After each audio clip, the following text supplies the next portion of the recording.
किस लिए, कुछ तो सवाल आया होगा, मन में आया होगा कि सर अच्छा नहीं पढ़ा रहे हैं।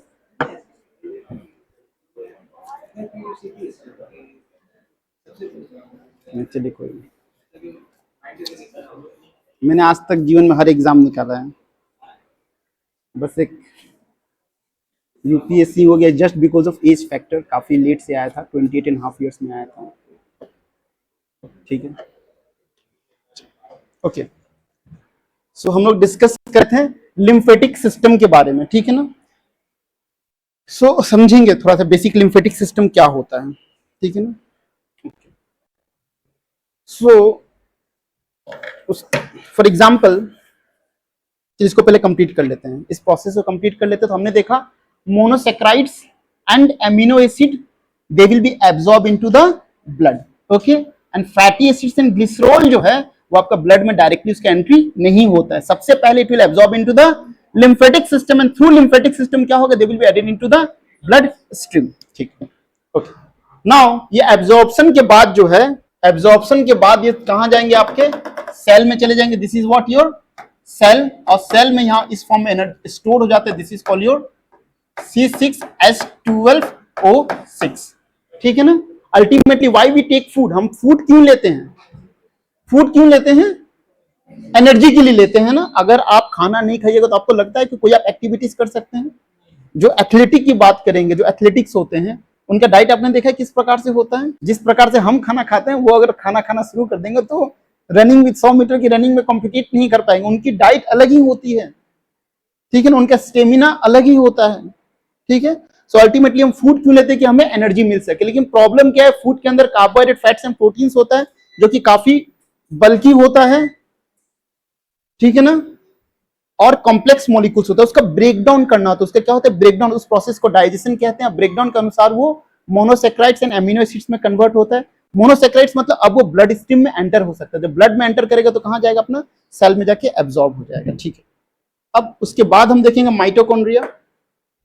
सो माइटोकॉन्ड्रिया की अगर हम बात करेंगे तो यहां पे इसको क्या कहा जाता है, पावर हाउस कहा जाता है। क्या कहा जाता है, पावर हाउस कहा जाता है। क्यों कहा जाता है, कि माइटोकॉन्ड्रिया के अंदर में क्या होता है, आपका सेलुलर रेस्पिरेशन होता है, सेलुलर रेस्पिरेशन। तो सेलुलर रेस्पिरेशन का मतलब होता है C6H12O6 जब आपका ऑक्सीजन के साथ कंबाइन करेगा, ये क्या होगा, इसका ब्रेकडाउन होगा। अब ब्रेकडाउन होकर क्या फॉर्म करेगा, आपका carbon dioxide, water along with 38 molecules of ATP. ये क्या है, 38 मॉलिक्यूल्स ऑफ एटीपी, यही क्या है, आपका एनर्जी है। दिस इज योर एनर्जी, ठीक है। तो हमने जो फूड लिया, उस फूड के अंदर जो एनर्जी जो था वो हमारी बॉडी यूज नहीं कर सकती, हमारी बॉडी यूज नहीं कर सकती है, ठीक है ना। तो हमने उसको किस में कन्वर्ट कर दिया, प्रोसेस ऑफ डाइजेशन हुआ, प्रोसेस ऑफ एब्जॉर्प्शन हुआ, अल्टीमेटली माइटोकॉन्ड्रिया के अंदर में क्या हुआ, सेलुलर रेस्पिरेशन। फूड में जो एनर्जी था वो किसमें आ चुका है, 38 मॉलिक्यूल्स ऑफ एटीपी में आ चुका है, ठीक है ना। इज इट, ठीक है। हमने कल की क्लासेस में डिस्कस किया था। फॉर एग्जांपल पेट्रोल है, डीजल है, सबके अंदर एनर्जी है and the energy is calculated in terms of calorific value, है ना। फॉर एग्जांपल पेट्रोल की कैलोरीफिक वैल्यू जो है वो 45,000 किलोजूल पर केजी है, डीजल की भी 45,000 किलोजूल पर केजी है। लेकिन अगर हाइड्रोजन की अगर हम बात करते हैं तो उसकी कितनी है, 1.5 लाख किलोजूल पर केजी। इसलिए आज हम हाइड्रोजन इकोनॉमी की बात करते हैं। लेकिन यहाँ पे पेट्रोल रखा हुआ है, डीजल रखा हुआ है, हाइड्रोजन रखा हुआ है, और यहाँ पे स्कूटी रखा हुआ है, स्कूटी चलेगा, नहीं चलेगा। वहां एनर्जी है ना, उस एनर्जी को हमें किसमें डालना पड़ेगा, मोटर में डालना पड़ेगा। सिमिलरली अगर हम सेल की बात करते हैं तो सेलुलर रेस्पिरेशन तो हुआ, जो फूड में जो एनर्जी था वो एनर्जी इवॉल्व होकर आ चुका है in the form of ATP. अब इसको हमारा बॉडी यूज करेगा, तो हमारी बॉडी में भी क्या होना चाहिए, मोटर होना चाहिए। उस मोटर को क्या कहते हैं हम, मोलिकुलर मोटर कहते हैं, ठीक है ना। तो यहां पे देखेंगे जो एटीपी जो है, यहां पे एडिनोसिन ट्राइफॉस्फेट मतलब 3 फॉस्फेट के मॉलिक्यूल है, ओके, क्लियर। ये जो फॉस्फेट बॉन्ड जो है, ये phosphate bond, this is your what, phosphate bond. इसी फॉस्फेट बॉन्ड के अंदर क्या होता है, एनर्जी होता है, ठीक है ना। और इसी फॉस्फेट बॉन्ड एनर्जी को कौन यूज करता है, आपका मोलिकुलर मोटर, मोलिकुलर मोटर। जिस तरीके से पेट्रोल डीजल होता है वो किसी काम का नहीं, उसके अंदर एनर्जी तो है, लेकिन उस एनर्जी को कौन एक्सप्लॉइट करता है? आपका स्कूटी में जो मोटर्स लगे होते हैं, फॉर एग्जांपल इस रूम में इलेक्ट्रिसिटी है, लेकिन उस इलेक्ट्रिसिटी को कौन यूज कर रहा है? एसी। एसी के अंदर क्या है? मोटर टर्म्स ऑफ कंप्रेसर, ठीक है ना। उसी तरीके से हमारी बॉडी में भी क्या होता है? Molecular motor. फॉर एग्जांपल हम लोगों ने डिस्कस किया था ब्लिंकिंग ऑफ आईज, तो ये आप ऐसे ही करते हैं क्या? ऐसे नहीं होता है। इस आईज की लीड की बात करेंगे तो यहां पे क्या हुआ? सेल्यूलर रेस्पिरेशन हुआ है, एनर्जी रिलीज हुआ इन the form of 38 molecules of ATP, और इस एनर्जी को आपके जो मोलिकुलर मोटर्स है वो आपके यूज कर रहे हैं, तब ये आपका जो है ब्लिंकिंग ऑफ आईज हो रहा है, ठीक है ना। Is it? तो किसी भी अगर बॉडी में ब्लिंकिंग ऑफ आईज की बात करते हैं, जो वोकल कॉर्ड जो वॉइस जनरेट करते हैं उसकी बात करते हैं, या फिर हमने कल की क्लासेस में डिस्कस किया हार्ट बीट जो होता है, हार्ट क्यों होता है? Because of sinoatrial node. आप लोग जब एनसीईआरटी पढ़ेंगे सर्कुलेटरी सिस्टम में, वहां आपको पता चलेगा कि हार्ट में क्या होता है? नोडल टिश्यू होता है, उसे कहते हैं सिनोएट्रियल नोड। उसमें भी उस पर्टिकुलर वो आपका इलेक्ट्रिकल इंपल्स जनरेट करता है। कैसे जनरेट करता है? जो हार्ट के जो सेल जो होते हैं उसे क्या कहते हैं? Cardiac cell. वहां पे भी सेलुलर रेस्पिरेशन होगा, वहां भी एनर्जी रिलीज होगी, और वो जो एनर्जी रिलीज होगा उसको कौन यूज करेगा? मोलिकुलर मोटर यूज करेगा। किसका? सेल टिश्यूज का, और वो फिर आपका इलेक्ट्रिकल इंपल्स। बॉडी में किसी भी प्रकार का एक्टिविटीज हो रहा है, समझे हुए एक्टिविटीज किसके थ्रू हो रहा है? मोलिकुलर मोटर के थ्रू हो रहा है, ठीक है ना। Is it? ठीक, ओके। तो इसीलिए हम लोग माइटोकॉन्ड्रिया को क्या कहते हैं? Power house of the cell कहते हैं, ठीक है। अब आते हैं लिम्फेटिक सिस्टम में, तो सुनेंगे थोड़ा सा लिम्फेटिक सिस्टम क्या होता है। यूपीएससी सिर्फ एक ही स्टेटमेंट आपसे पूछेगी अगर लिम्फेटिक सिस्टम के बारे में उसने पूछना हुआ, एक स्टेटमेंट कहीं ना कहीं प्रीलिम्स में आ जाएगा कि lymphatic system is an integral part of the immune system. Lymphatic system is an integral part of our immune system. Statement is true और फॉल्स? ट्रू, यस ट्रू है। अब इसे समझते हैं क्यों, ठीक है। फॉर एग्जाम्पल यहां देखेंगे, प्लीज यहां देखें। फॉर एग्जाम्पल हम ब्रीथ कर रहे हैं, तो ब्रीथ करते समय what we take? Oxygen. We take air, not oxygen, we take air. Air के अंदर क्या होता है? Nitrogen 78%, oxygen 21%, carbon dioxide 0.04%। ये जाता है लंग्स में जाएगा, ब्रोंकी ब्रोंक्यूलस, और यहां पे क्या होता है? Grapes like structure that is called alveoli, ठीक है। उसके ऊपर में क्या होता है? ब्लड कैपिलरीज होते हैं। ब्लड कैपिलरीज के अंदर ब्लड होते हैं। ब्लड के अंदर क्या होता है? आरबीसी सेल होते हैं, और आरबीसी सेल के अंदर क्या होते हैं?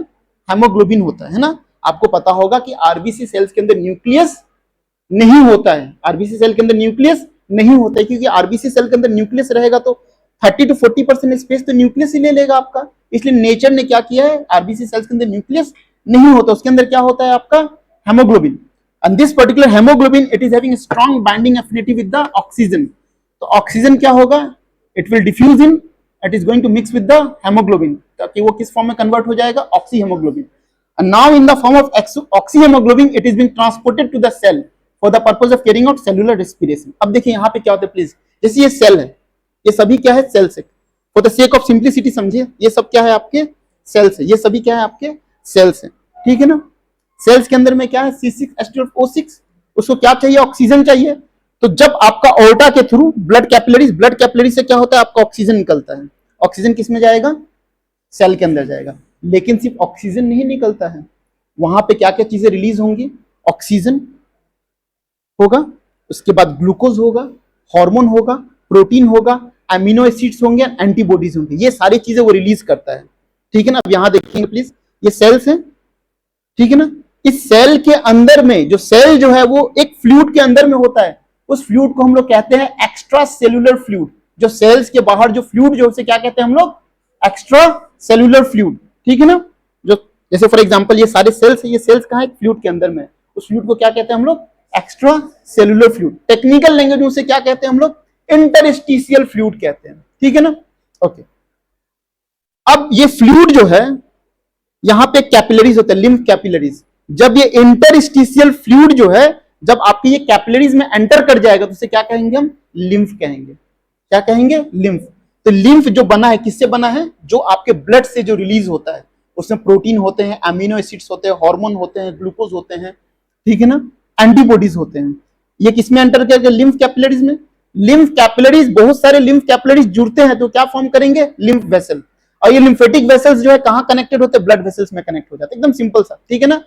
जितने भी सेल्स होते हैं वो सेल्स कहां होते हैं, एक्स्ट्रा सेल्यूलर फ्लूइड के अंदर में होते हैं। वो एक्स्ट्रा सेल्यूलर फ्लूइड कहां है, ब्लड से ही आते हैं। ब्लड प्रोटीन रिलीज करता है, अमीनो एसिड रिलीज करते हैं, ग्लूकोज रिलीज करता है, एंटीबॉडीज रिलीज करता है, ये सभी मिला के एक्स्ट्रा सेल्यूलर फ्लूइड बनाते हैं। उसी फ्लूइड को इंटरस्टिशियल फ्लूइड कहते हैं। और वही फ्लूइड जब कलेक्ट होता है किसमें, कैपिलरीज में, लिम्फेटिक कैपिलरीज में, तो उसमें जब एंटर हो जाता है उसको क्या कहते हैं, लिम्फ। और सारे कैपिलरीज ज्वाइन करके क्या फॉर्म करते हैं, लिम्फेटिक वेसल। और वो लिम्फेटिक वेसल जो है किसमें ज्वाइन करता है, ब्लड वेसल्स में, ठीक है। अब याद कीजिए हमने डिस्कस किया था कि फैट, जो फैटी एसिड्स इन ग्लिसरॉल जो है वो आपके डायरेक्टली एब्जॉर्ब नहीं होते। सबसे पहले वो कहां एब्जॉर्ब होंगे, वो आपके लिम्फेटिक वेसल में एब्जॉर्ब होंगे। और लिम्फेटिक वेसल कहां कनेक्टेड है आपका, ठीक है, ओके। अब यहां पे देखेंगे लिम्फेटिक सिस्टम का एक इंपॉर्टेंट पार्ट होता है, that is called lymphatic nodes. क्या होते हैं, लिम्फेटिक नोड्स। हमारे बॉडी में लगभग लगभग there are 600 different type of lymphatic nodes. Lymphatic nodes क्या बनाते हैं, लिम्फोसाइट्स बनाते हैं। क्या बनाते हैं, लिम्फोसाइट्स। लिम्फोसाइट्स क्या होते हैं, immune cells. Don't worry, the lymphatic system I will be discussing in detail when I will be taking the classes of immune system and vaccination. Immune system and vaccination में there we will literally see कि हमारा immune system किस प्रकार से काम करता है, ठीक है। तो जो lymphatic nodes जो है वो कितने हैं हमारे बॉडी में, 600 different type of lymphatic nodes are there। और वो nodes क्या करते हैं, they produce lymphocytes। lymphocytes क्या होते हैं, immune cells होते हैं, simple immune cells होते हैं। and they are being added into the lymphatic vessels, and lymphatic vessels वो किसमें चले जाते हैं, ब्लड में, ठीक है ना। तो मैंने क्या कहा था क्वेश्चन में, lymphatic system is an integral part of our immune system। immune system में immune cells होते हैं, B lymphocyte, T lymphocytes। ये lymphocytes कहां प्रोड्यूस होते हैं, lymphatic nodes में प्रोड्यूस होते हैं। they are being added into the lymphatic system and through lymphatic system they are being added into the, ठीक है ना, ओके। तो don't worry, this lymphatic system जब हम पढ़ेंगे, जब हम इम्यून सिस्टम डिस्कस करेंगे, इम्यून सिस्टम, देखिए साइंस क्या है ना, ये बहुत इंटरकनेक्टेड है, बहुत ही ज्यादा इंटरकनेक्टेड है, ठीक है ना। तो अभी आप ओवरव्यू समझिए, लिम्फेटिक सिस्टम का हम डिटेल में पढ़ेंगे बाद में।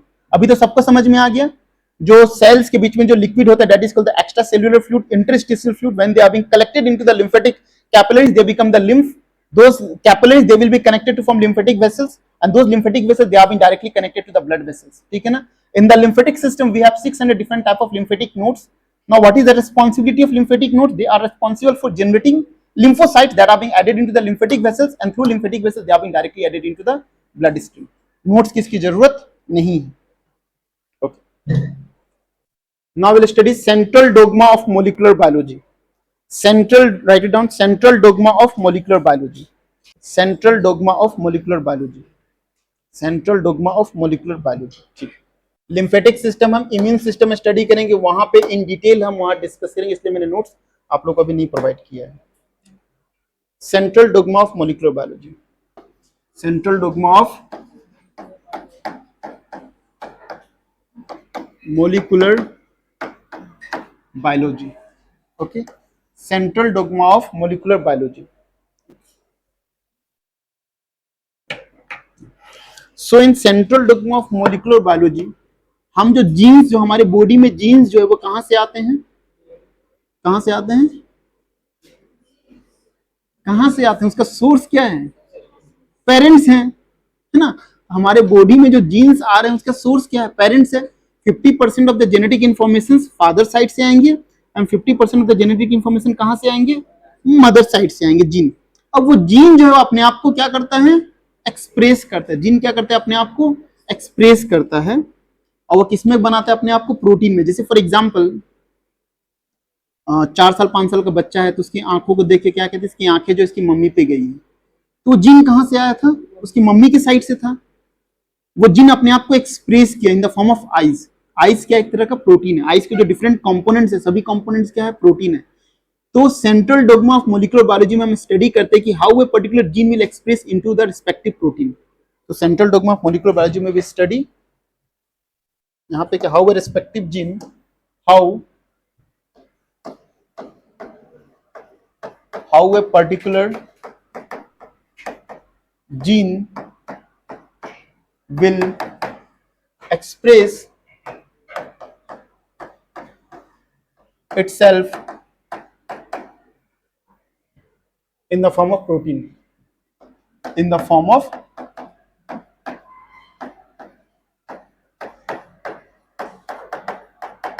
प्रोटीन, ठीक है ना।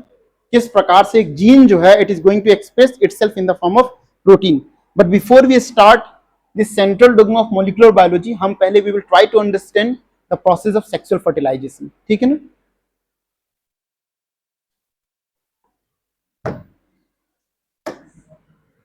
Sexual fertilisation process,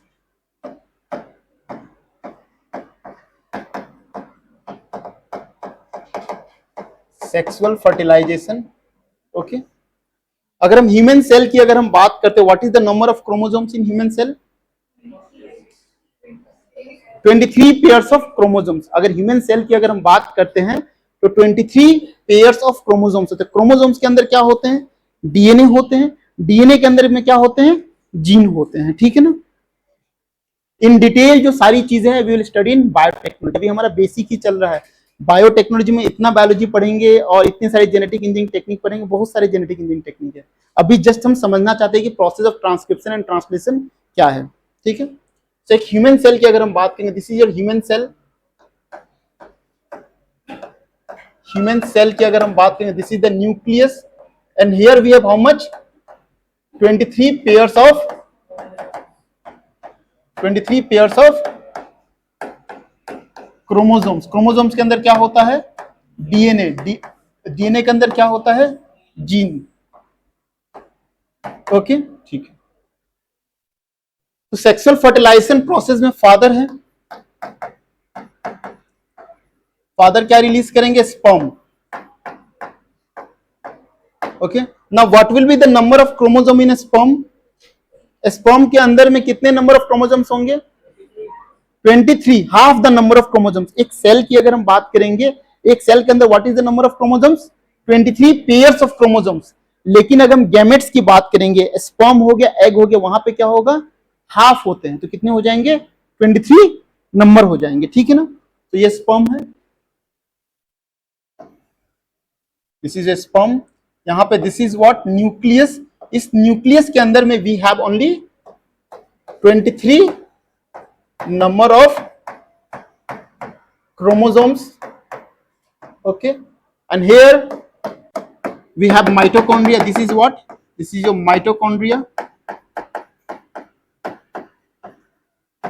This tail like structure is called flagellum, and here we have an enzyme, and this enzyme, this is called your acrosome.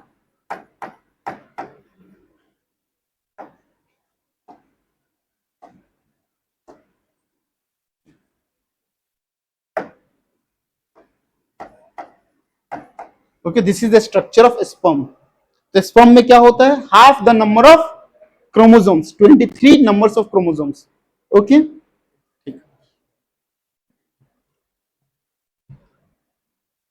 Mother side,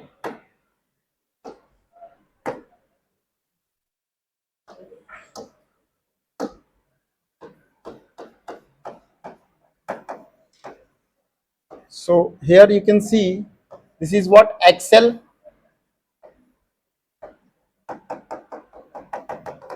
So what is the number of chromosome? 23 number of chromosomes, and these are what? Your mitochondria. Mitochondria, okay, clear? Now remember one thing, in human cell की बात करेंगे, so in human cell 99.1% of the genetic material is enclosed within the nucleus. जो हमारे 23 pairs of chromosome से कहां पाए जाते हैं? न्यूक्लियस के अंदर में पाए जाते हैं। और वही हमारा जेनेटिक मटेरियल तो लगभग 99.1% जो जेनेटिक मटेरियल होता है वो कहां होता है? न्यूक्लियस के अंदर में। उसके बाद ये माइटोकॉन्ड्रिया, ये सब क्या है आपके? माइटोकॉन्ड्रिया। माइटोकॉन्ड्रिया, माइटोकॉन्ड्रिया के अंदर में भी जेनेटिक मटेरियल पाए जाते हैं। उस जेनेटिक मटेरियल को क्या कहते हैं हम लोग? Circular DNA. क्या कहते हैं? Circular DNA. सर्कुलर डीएनए यहां पे जो होता है सिर्फ 0.9% रहता है, ठीक है ना। न्यूक्लियस के अंदर में जो जेनेटिक मटेरियल जो होता है वो कितना होता है? 99.1%। अब माइटोकॉन्ड्रिया के अंदर में भी आपका जेनेटिक मटेरियल होता है, उसको क्या कहते हैं हम लोग? इन the form of circular DNA, ठीक है ना। और जो आपके न्यूक्लियस के अंदर में जो होता है ये क्या होता है, लीनियर डबल स्ट्रैंडेड डीएनए, ठीक है ना। जो न्यूक्लियस के अंदर में जो जेनेटिक मटेरियल होता है उसकी अगर हम शेप की बात करेंगे डीएनए की, तो कैसा है, linear double stranded DNA, linear double stranded DNA. लेकिन माइटोकॉन्ड्रिया की अगर हम बात करेंगे तो माइटोकॉन्ड्रिया में क्या है आपका, सर्कुलर डीएनए, ठीक है।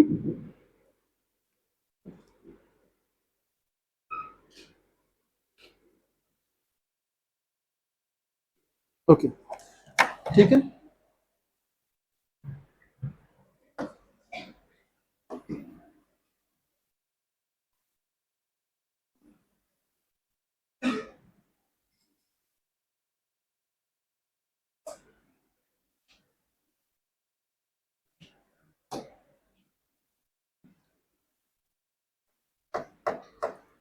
Female reproductive system,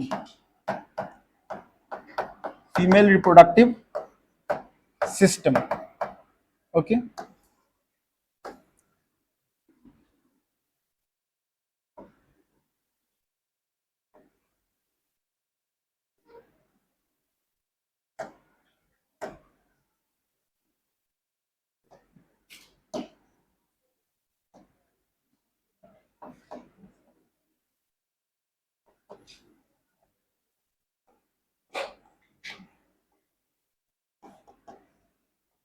Okay, this is what female reproductive system.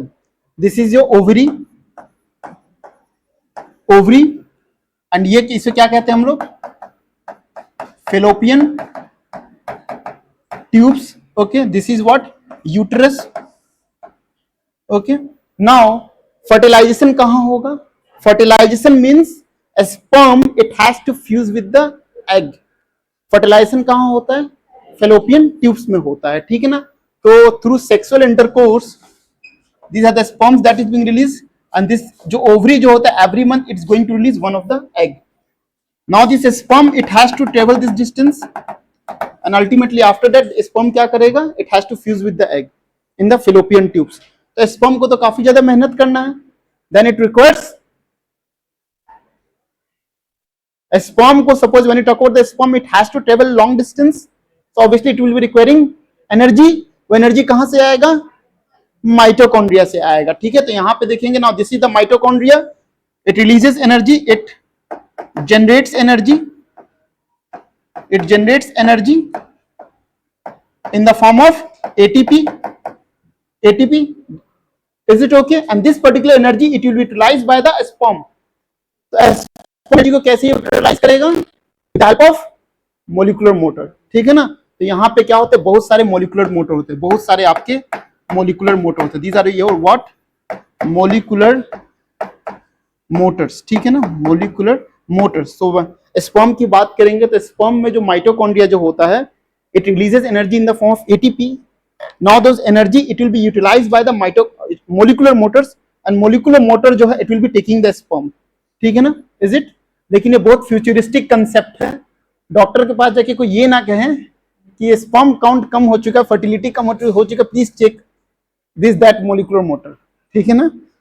तो ऐसा नहीं होगा अभी से 20, जैसे फॉर एग्जांपल किसी ने सोचा था 90s के समय में, किसी ने सोचा था कि मोबाइल फोन यहाँ से बैठे बैठे अमेरिका में कॉल कर लेंगे, किसी ने नहीं सोचा था। आज हम बात कर रहे हैं ना, उसी तरीका से आज से 20 साल के बाद जो फर्टिलिटी का ट्रीटमेंट होगा वो मोलिकुलर मोटर से होगा। अगर किसी की फर्टिलिटी काउंट कम हो चुकी है ना, तो उसके बॉडी में आपके जो है मोलिकुलर मोटर्स इंजेक्ट कर दिए जाएंगे। ये आईवीएफ वगैरह का कल्चर खत्म हो जाएगा, है ना। लोग बोलते हैं कि आईवीएफ जाते बहुत इंसल्ट फील होता है, तो उनके बॉडी में फिर क्या होगा, आपके मोलिकुलर मोटर्स इंट्रोड्यूस। लेकिन आज ये कोई नहीं समझेगा, आज से 25-30 साल का बाद का ये कंसेप्ट है, ठीक है। ओके,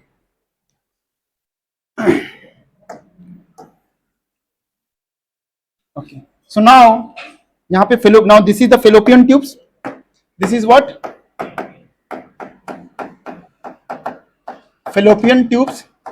यहाँ पे क्या है, दिस इज एक्सेल, ओके। जब आपका स्पर्म यहां पे पहुंचेगा, when the sperm will reach over here, now this is the sperm, it has 23 numbers of chromosomes, but the mitochondrial portion they are being completely utilized. जो mitochondrial portion जो है that is being completely utilised, because mitochondrial it has generated energy, with the help of that energy it has move to the fallopian tubes, ठीक है। और यहां पे क्या है अब, दिस इज एक्रोसोम्स। एक्रोसोम क्या करेगा, जो एग सेल है, ह्यूमन सेल की बात करेंगे तो ह्यूमन सेल का आउटर मेम्ब्रेन क्या होता है, प्लाज्मा मेम्ब्रेन। प्लाज्मा मेम्ब्रेन, इस प्लाज्मा मेम्ब्रेन को वो थोड़ा सा डाइल्यूट करेगा ताकि यहां का जो न्यूक्लियस है यहां पे मर्ज हो जाए।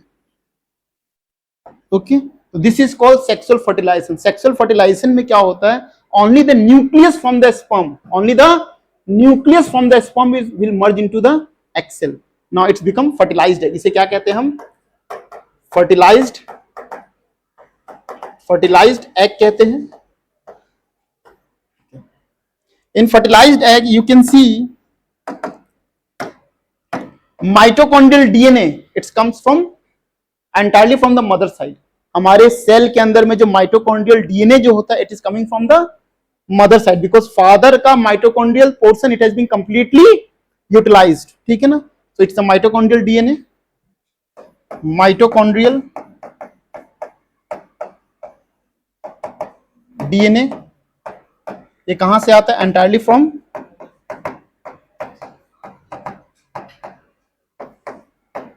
Mother side.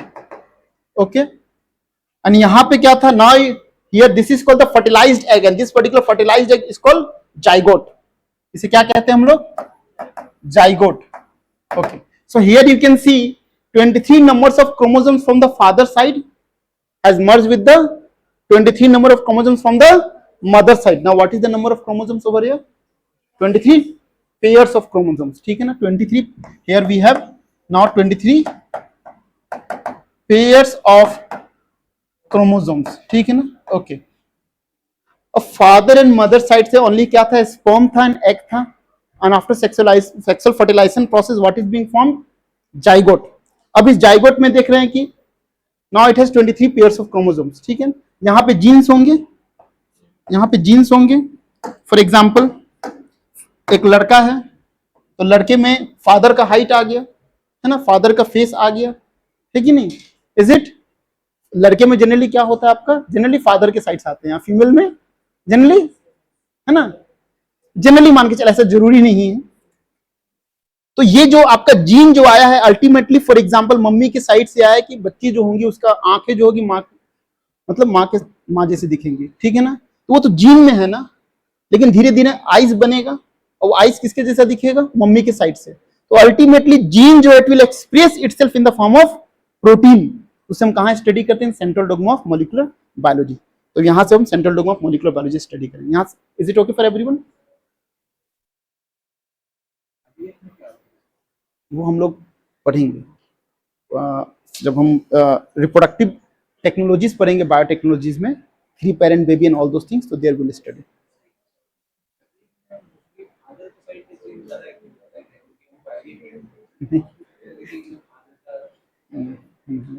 आप बायोटेक्नोलॉजी की क्लासेस अटेंड कीजिएगा। देखिए आईवीएफ में क्या होता है ना, आईवीएफ में अगर नेचुरल फर्टिलाइजेशन प्रोसेस नहीं हो पाता है, फॉर एग्जांपल समझेंगे एज के साथ ना स्पर्म की फर्टिलिटी कम हो जाती है, ठीक है ना।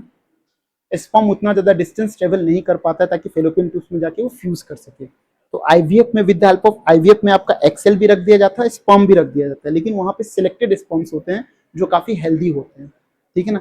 और इलेक्ट्रिकल शॉक्स के थ्रू फिर क्या होता है, स्पर्म जो है डायरेक्टली आपका एक्सेल में फ्यूज हो जाता है, वो जाइगोट का फॉर्मेशन में हो जाता है। वहीं पे फिर सेल डिवीजन डिफरेंशिएशन होता है, और जब वो एम्ब्रायनिक स्टेज में आता है तो उसे निकाल के फिर मदर की यूट्रस में प्लांट कर दिया जाता है। एक मूवी थी अक्षय कुमार की, गुड न्यूज, है ना, फलेदा क्या व्हाटएवर इट इज, समझ में आ गया। तो हमारे पास पूरी तरीका से रिप्रोडक्टिव असिस्टेड टेक्नोलॉजीज है, वो हम लोग बेसिक पढ़ रहे हैं, क्योंकि ये छोटी मोटी चीजें कहीं ना कहीं आपको सुनने को, मैं यूज कर दूंगा ट्रांसक्रिप्शन क्या है, ट्रांसलेशन क्या, आपको समझ में ही नहीं आएगा। ये तो सिर्फ मुखौटा है। जो बायोटेक्नोलॉजी में पढ़ेंगे तो वहां तो जेनेटिक इंजीनियरिंग यूज करेंगे, हम लोग पूरी तरीके से सिस्टम को भी चेंज कर सकते हैं, ठीक है। Done, okay. So now central dogma of molecular biology, okay, central dogma of molecular biology.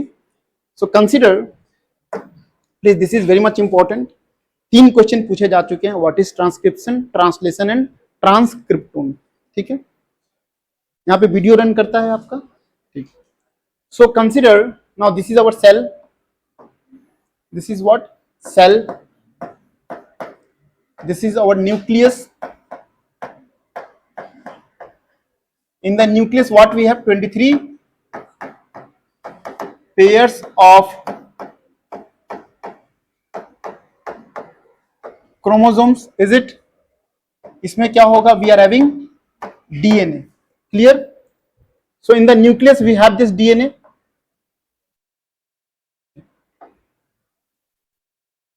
This is what DNA. DNA के अंदर में क्या होता है, what is there into the DNA? Genetic information. What is there? Genetic information. In the DNA we have genetic information. So DNA के अंदर में क्या है, genetic information से genetic information। ठीक है, प्लीज नोट, आप सभी बच्चे नोट कर रहे हैं ना? Okay, genetic information. ठीक है, now for example you are preparing the notes, is it? So this is also what information. So how you are jotting down those informations, what we are using it, we pen से हो जाएगा क्या, alphabets है ना, we use alphabets to note down the information, not pen. अगर pen ही रहेगा और अल्फाबेट्स नहीं तो क्या कीजिएगा? ठीक है, so we use alphabets A B C whatever it is to write down the information, है ना, है कि नहीं? So similarly when you talk about DNA, अगर DNA के अंदर में if there is a genetic information, then that means what, DNA के खुद के अपने alphabets होंगे। Are you getting my point? आप जो information जो लिख रहे हैं you are using alphabets. So similarly अगर if I say कि DNA contains the genetic information, what does it means? कि DNA के अंदर में खुद के alphabets होंगे। वो alphabets क्या हैं? Nucleotide bases, adenine, thymine, cytosine, guanine. ये 4 जो है सिर्फ और सिर्फ आपके क्या है, अल्फाबेट से। वो 4 अल्फाबेट्स के कारण इतने ज्यादा वेरिएशन हमें देखने को मिल रहे हैं, सबके चेहरे अलग हैं।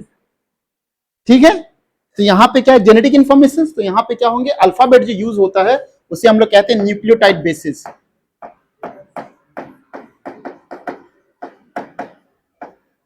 ये कितने हैं, 4 है। एडेनिन जो होगा it will always get connected with the thymine with the help of double covalent bond.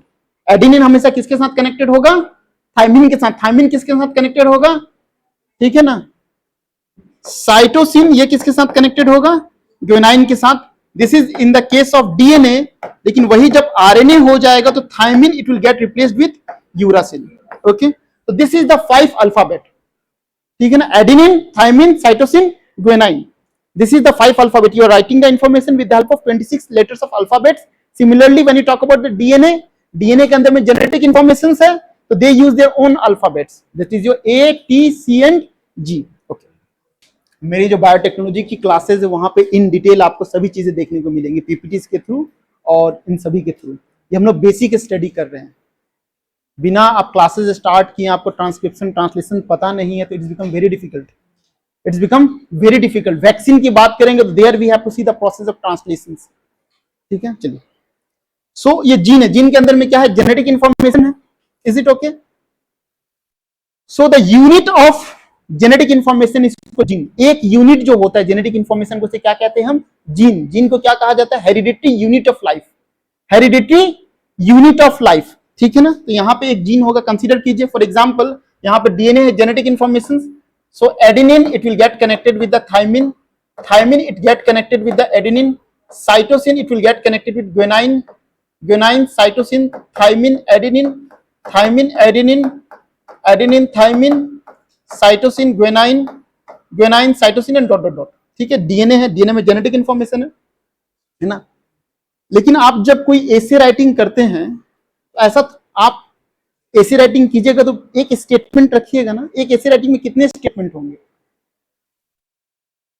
एक अगर आप ऐसे राइटिंग करते हैं तो आपको वहां पे कम से कम नहीं भी तो 40-50 स्टेटमेंट्स होंगे। बिना स्टेटमेंट का आपको लगता है कोई स्टोरी डेवलप हो सकता है, कहीं ना कहीं तो विराम देना पड़ेगा। तो एक आपकी स्टोरी की अगर हम बात करेंगे तो एक स्टेटमेंट आपका एक यूनिट होता है। क्या होता है, यूनिट होता है। उसी प्रकार से डीएनए के अंदर में जेनेटिक इंफॉर्मेशन है, बहुत सारे जेनेटिक इंफॉर्मेशन है, but those genetic information they have to be categorised into units.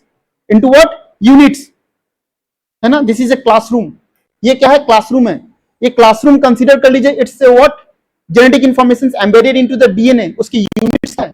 आप सभी क्या है? उसके यूनिट्स है, ठीक है ना? Similarly when you talk about the DNA, तो डीएनए में क्या है? आपका जेनेटिक इंफॉर्मेशन से। Now those genetic information they have to be categorised into unit. उस यूनिट को क्या कहते हैं हम लोग? जीन कहते हैं, ठीक है ना? तो जीन को हेरिडिटरी यूनिट ऑफ लाइफ कहा जाता है। एक जीन जो होगा वो क्या फॉर्म करेगा? वन प्रोटीन फॉर्म करेगा। एक जीन क्या फॉर्म करेगा? एक प्रोटीन, ठीक है ना? तो फॉर एग्जांपल ये डीएनए था, यहां डीएनए में क्या है? कंसीडर कीजिए कि ये जीन है आपका, यहां तक जो है एक जीन है। This is what? जीन। ये क्या है आपका? Gene. A simple unit of hereditary information और a simple unit of genetic information. एक जेनेटिक इंफॉर्मेशन का एक यूनिट है। एक जीन क्या प्रोड्यूस करेगा आपका? एक प्रोटीन प्रोड्यूस करेगा, ठीक है? यहां समझते हैं, ये जीन जो है यहां पे ये प्रोटीन फॉर्म करेगा, प्रोटीन। इतना तो सभी को पता होगा आप लोगों को कि जीन जो है ultimately when you talk about the gene, gene के अंदर में क्या होता है? जेनेटिक इंफॉर्मेशन होता है, and those genetic informations it has to be converted into what? Protein. एक जीन आपका एक प्रोटीन फॉर्म करता है, इसलिए एक जीन को एक यूनिट माना गया है, ठीक है? क्लियर? ठीक है। Now when you talk about protein, protein किससे बनते हैं? प्रोटीन किससे बनते हैं? अमीनो एसिड से बनते हैं। कितने हमारे सेल के साइटोप्लाज्म पोर्शन में कितने अमीनो एसिड्स होते हैं? 20 different types of amino acids होते हैं। जो यहां पे अगर हम बात करेंगे ना साइटोप्लाज्म में, तो we have 20 different types of amino acid. These are what? Amino acids, amino acids, ठीक है ना? हमारे सेल के साइटोप्लाज्म पोर्शन में 20 different types of amino acids होते हैं। When you talk about a protein, protein किससे बनते हैं? जो डिफरेंट अमीनो एसिड जो है they have to be connected, they have to be connected in the proper sequence to give rise to a what? Protein. जो protein जो होते हैं वो किससे बने होते हैं? आपके अमीनो एसिड से बने होते हैं। फॉर एग्जांपल नोज क्या है? It's A protein. साइंस की भाषा में ये क्या है? प्रोटीन। हार्मोन्स क्या है? प्रोटीन है। तो आपको लगता है ये नोज का और इस आइज का दोनों का प्रोटीन सेम है? सेम नहीं है, सेम नहीं है। प्रोटीन अल्टीमेटली किससे बनते हैं? 20 different types of amino acid. For example nose की बात करेंगे तो यहाँ पे 1 डायरेक्टली 1 से लेकर 20 अमीनो एसिड्स कनेक्टेड है, लेकिन आइज में क्या होगा? चेंज हो जाएगा। 1 3 4 2 6 9 8 10 11 14 13 12 इस तरीके से कॉम्बिनेशन चेंज हो जाएगा। कहने का मतलब ये है, अगर एक प्रोटीन की बात करते तो उस प्रोटीन में क्या होगा? Proper sequence of amino acid होगा। अगर सीक्वेंस चेंज हो जाएगा तो प्रोटीन चेंज हो जाएगा। बहुत ही ज्यादा सीक्वेंस चेंज हो जाएगा तो प्रोटीन क्या बन जाएगा? आपका कैंसरस सेल बन जाएगा। क्या बन जाएगा? Cancerous cells. वो हम बायोटेक्नोलॉजी में पढ़ेंगे, ठीक है ना? Is it? तो यहां क्या है? प्रोटीन। सो प्रोटीन में क्या होगा? It's a combination of proper sequence of amino acids. ये क्या होता है? प्रॉपर तो यहां पे क्या होता है? Suppose these are amino acids, okay, amino acid, और ये जो है इनका क्या है? प्रॉपर सीक्वेंस है, प्रॉपर सीक्वेंस है। अगर ये सीक्वेंस चेंज होगा तो क्या होगा? प्रोटीन चेंज हो जाएगा। हमारे आइज भी एक प्रोटीन है, उसका अमीनो एसिड का सीक्वेंस डिफरेंट होगा। बॉडी में हार्मोन्स पाए जाते हैं, उसका डिफरेंट होगा। सेलाइवा है, उसका डिफरेंट होगा। हर एक प्रोटीन है, ठीक है? तो एक चीज यहां बताएं आप लोग, यहां ध्यान से देखेंगे प्लीज। व्हेन हमने देखा कि when you talk about the gene, so gene जो होगा इट विल फॉर्म प्रोटीन, ठीक है ना? When you talk about the protein, it's a proper sequence of amino acid, it's a proper sequence of amino acid. अगर amino acid change हो जाएगा तो क्या होगा? प्रोटीन चेंज हो जाएगा। तो यहां आपको नहीं लगता है कि जीन में भी कुछ होना चाहिए? अगर प्रोटीन जो है, protein it's a combination of amino acids, proper sequence of amino acid, तो जीन भी तो कुछ सीक्वेंस होना चाहिए ना? Gene is a sequence of codons. यहां पे क्या होते हैं? कोडोन्स। यहां जीन में क्या होता है? Gene is a sequence of codons. यहां पे कोडोन्स होते हैं। ये क्या है? आपके कोडोन्स है। डोंट वरी, मैं आप लोगों को वीडियो भी दिखाऊंगा इससे रिलेटेड। ये कोडोन्स है। कोडोन्स क्या होते हैं? कोडोन्स का मतलब होता है 3 nitrogenous bases together. 3 nitrogenous, TAG, ये एक कोडोन हो गया। GCA दूसरा कोडोन हो गया। 3 nitrogenous bases together, 3 nucleotide bases together, उसे क्या कहते हैं हम लोग? कोडोन्स कहते हैं, ठीक है ना? यहाँ पे प्लीज एक बार देखें। जीन हमने देखा, तो gene it is going to form the protein, लेकिन प्रोटीन क्या होता है? It's a proper sequence of amino acids. If sequence are being disturbed, ultimately protein will change. So obviously इस जीन में भी कुछ होना चाहिए। तो gene is a combination of codons, codons क्या होते हैं? 3 न्यूक्लियोटाइड बेसिस। तो याद रखेंगे एक कोडन जो है it will pick a particular amino acid, ये कोडन आपका पर्टिकुलर एमिनो एसिड पिकअप करेगा। तो यहां देखेंगे प्लीज, सपोज ये आपका क्या है, जीन है, जीन में आपको प्रॉपर कोडन से हर एक कोडन अपना एमिनो एसिड पिकअप करेगा, हर एक कोडन अपना एमिनो एसिड पिकअप करेगा, एंड फाइनली क्या होगा, आपका प्रोटीन का फॉर्मेशन होगा। ठीक है, यहां तक सभी को समझ में आ गया? Clear? The protein is a combination of amino acids. Similarly, you can say when you talk about the gene, it's a combination of codon. Each particular codon it will pick up a specific amino acid. इसीलिए जो gene जो है वो हमेशा अपना perfect protein form करता है। ठीक है, तो यहाँ पे each codon जो है, each codon will pick up a specific amino acid, a specific amino acids. Okay, जिस प्रकार से एक स्टोरी हो गया, कंसीडर कीजिए डीएनए के अंदर में जेनेटिक इंफॉर्मेशन था, now genetic information embedded into the DNA, उसको कंसीडर कीजिए एक स्टोरी से, कंप्लीट स्टोरी। ठीक है ना, स्टोरी के अंदर में क्या होता है, एक स्टेटमेंट, एक स्टेटमेंट होता है, वो स्टेटमेंट क्या हो गया, आपका gene.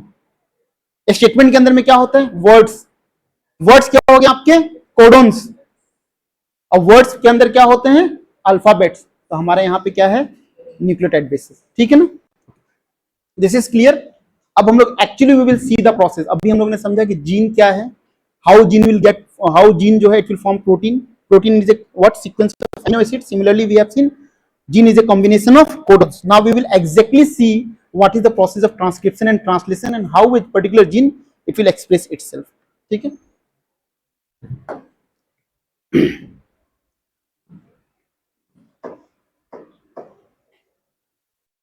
this is our cell, this is nucleus, 23 pairs of chromosomes,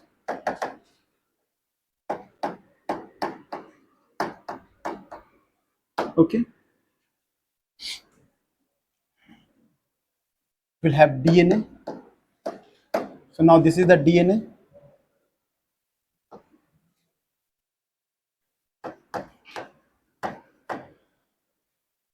ठीक है ना,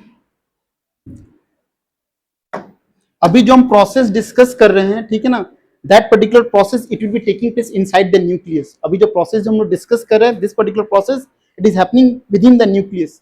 सो this is what, your nuclear membrane, this is your nuclear membrane. Okay, ठीक है,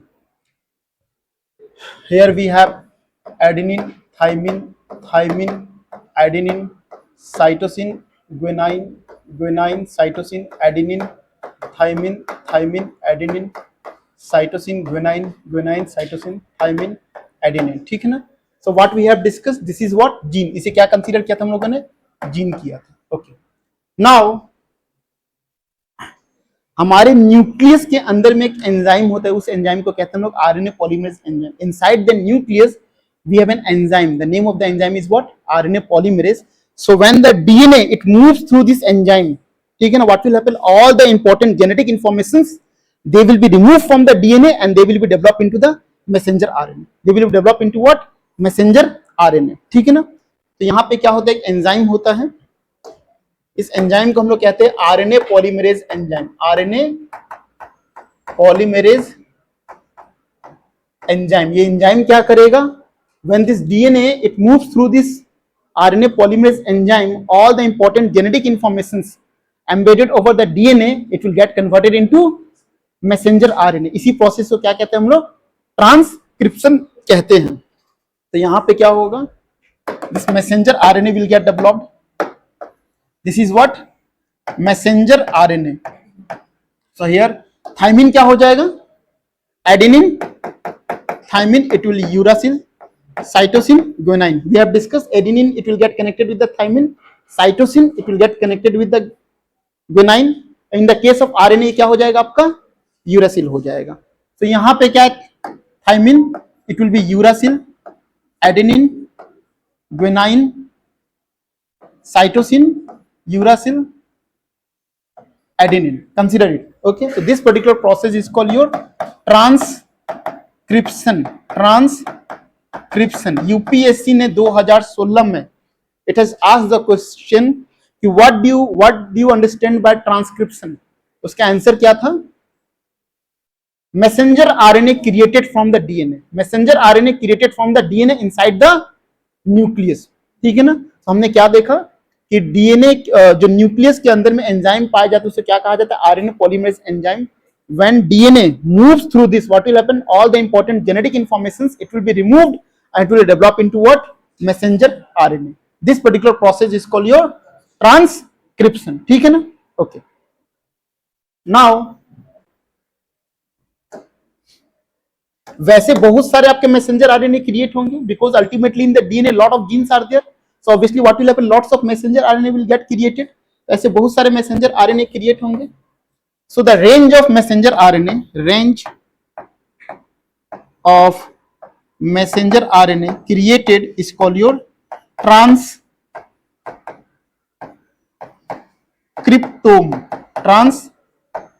this particular question it was asked in 2018 कि ट्रांसक्रिप्टोम क्या है। तो जो ट्रांसक्रिप्शन प्रोसेस के बाद बहुत सारे जो मैसेंजर आरएनए बनते हैं उसे क्या कहा जाता है? ट्रांसक्रिप्टोम कहा जाता है। ठीक है? ओके।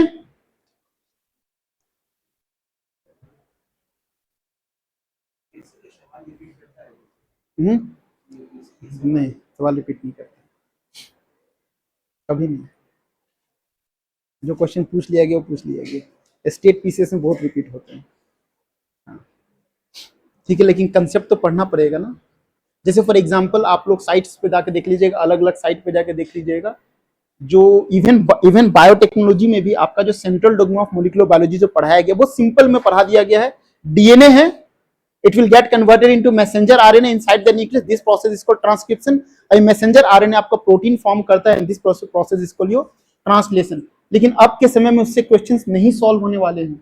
इस बार का पेपर आप लोगों ने देखा ना कि कैसा पेपर था। अगर आपके बेसिक फंडामेंटल्स अगर स्ट्रांग नहीं है तो क्वेश्चन सॉल्व करना काफी ज्यादा डिफिकल्ट है। और अब से it is very difficult to predict the questions prediction बहुत डिफिकल्ट है। आपको पूरी सही तरीका से पढ़ना पड़ेगा, इसलिए हम इन डिटेल पढ़ रहे हैं अभी। ठीक है ना?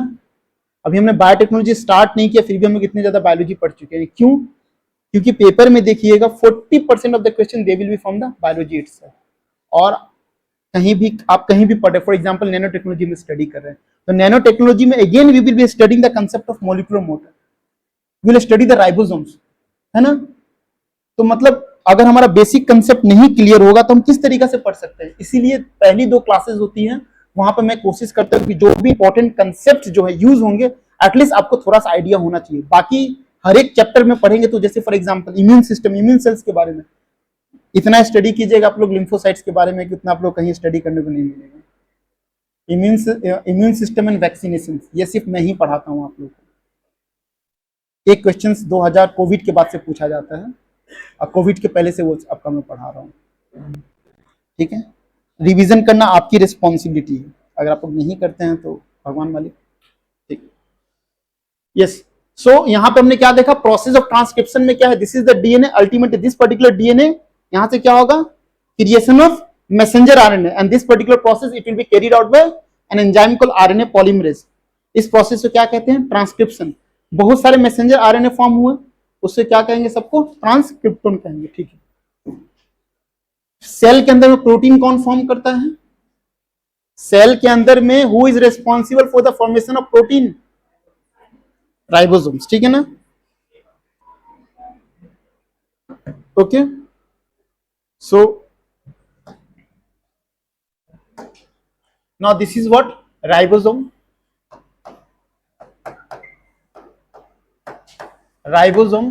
Now this particular messenger RNA, it will move out from this nuclear membranes and it will attach itself over the ribosome. This is what? Messenger RNA. ये कहां से इससे बाहर निकल जाएगा? बाहर निकलने का क्या होगा? It will attach itself over the ribosome. Okay? Clear? ठीक है। तो हमने जब स्टडी किया था तो there we have discuss that ultimately gene जो है it will form the protein. When you talk about the protein, it's the proper sequence of amino acid, and we have seen that when you talk about the gene, it's also what combination of codon itself. ठीक है ना? Is it? And each codon it is responsible for picking up particular amino acid. ठीक है? अब कैसे होगा? यहाँ पे प्रोसेस देखते हैं. Now in the cytoplasm we have 20 different types of amino acid. These are what? 20 different types of amino acids.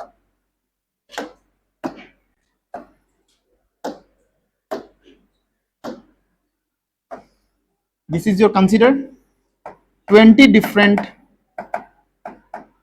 types of amino acid. 20 different types of amino acid. Clear? अब यहां पे थोड़ा सा प्रोसेस को समझते हैं ना. each amino acid जो होता है, it is connected with the transfer RNA. This is called your tRNA, transfer RNA. ठीक, आप लोग इतना तो याद होगा कि जीन के अंदर में क्या होता है, कोडन्स होते हैं, और हर एक कोडन्स क्या करेगा, पर्टिकुलर एमिनो एसिड को उठाएगा. ये हमने डिस्कस किया था, तभी तो आपका प्रोटीन फॉर्म होगा. लेकिन एक पर्टिकुलर कोडन जो होता है वो कैसे एक पर्टिकुलर एमिनो एसिड को उठाता है ना, और वो सीक्वेंस अगर डिस्टर्ब हो जाएगा तो सारा प्रॉब्लम हो जाएगा. कैसे होता है देखेंगे यहाँ पे. सो ये क्या है, हर एक एमिनो एसिड जो होता है it is been connected with the transfer RNA, और ट्रांसफर आरएनए के ऊपर में क्या लगा होता है आपका, एंटीकोडन्स लगे होते हैं. क्या लगे होते हैं, एंटीकोडन्स. यहाँ पे ये क्या है आपका, एंटीकोडन्स. फॉर एग्जाम्पल यहाँ पे क्या है, यूरासिल है, that means what, adenine. Adenine, uracil, and guanine, cytosine. We have discussed कि adenine it will get connected with the thymine, uracil in the case of RNA, and cytosine it will get connected with the guanine. ये हमें पता है ना. So now here you can see the ribosomes की responsibility क्या है. Ribosome it is going to study the codons. Please आपस में आप लोग क्या डिस्कस कर रहे हैं, people at the back, please थोड़ा सा मैच्योरिटी दिखाएं आप लोग, है ना. अगर देखिए बात करना है तो क्लास के बाहर जाके बात कीजिए. इस तरीके से डिस्कशन करेंगे क्या होगा, आपकी भी क्लासेस डिस्टर्ब होगी, मेरी भी डिस्टर्ब होगी, है ना. ऐसा ना किया करें.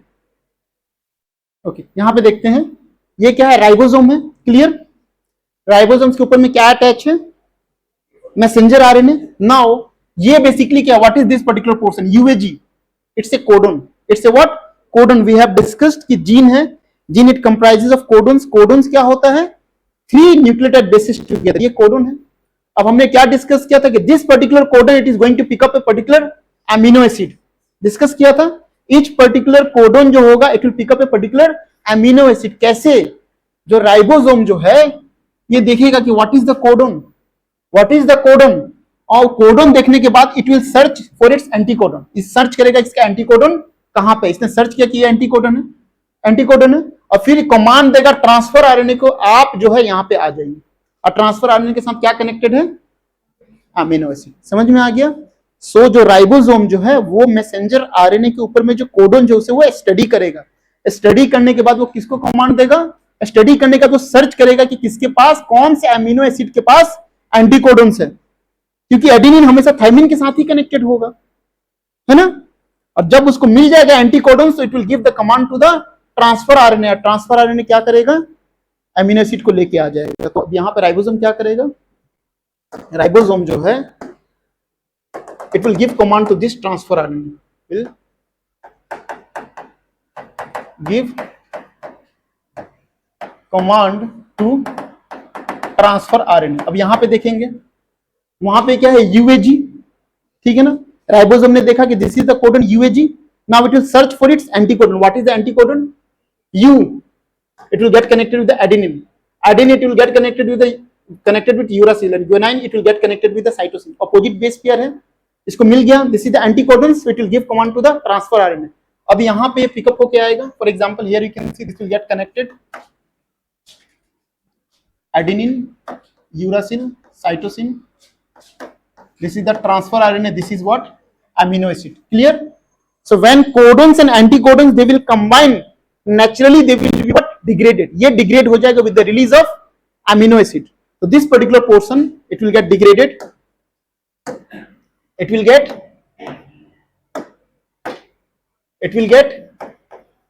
degraded with the release of amino acid, and this process will continue. This process will continue again.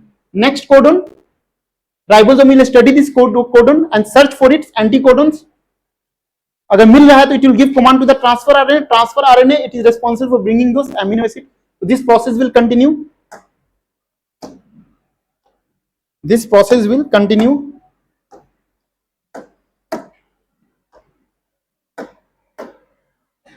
And ये amino acid जो है they will be connected in a chain, and finally what will happen, this amino acid क्या form करेगा, आपका protein form करेगा. ठीक है ना, ये क्या फॉर्म करेगा, protein. This process is called your process of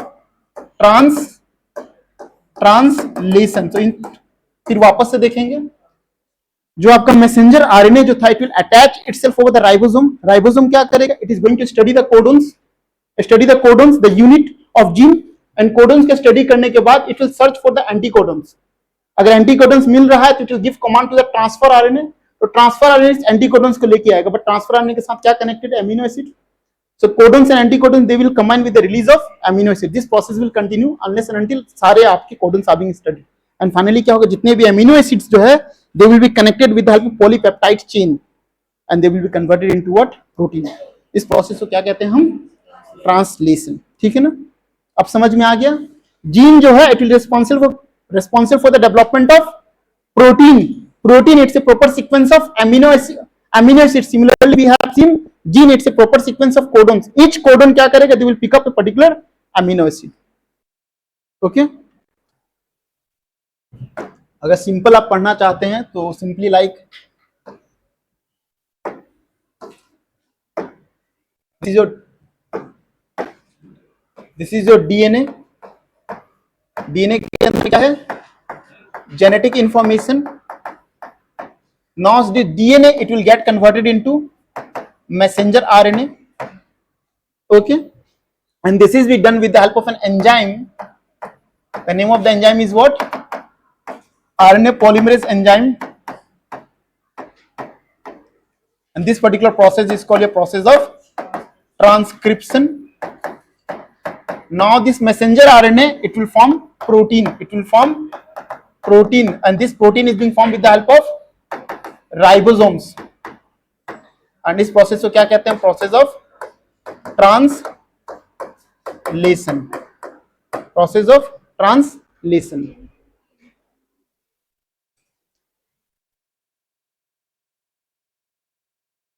DNA, it will get converted into messenger RNA. Conversion कैसे होगा, with the help of an enzyme. What is the name of the enzyme, RNA polymerase. And this particular process is called transcription. And the messenger RNA, it will form protein with the help of ribosomes, and this particular process is called a process of translation.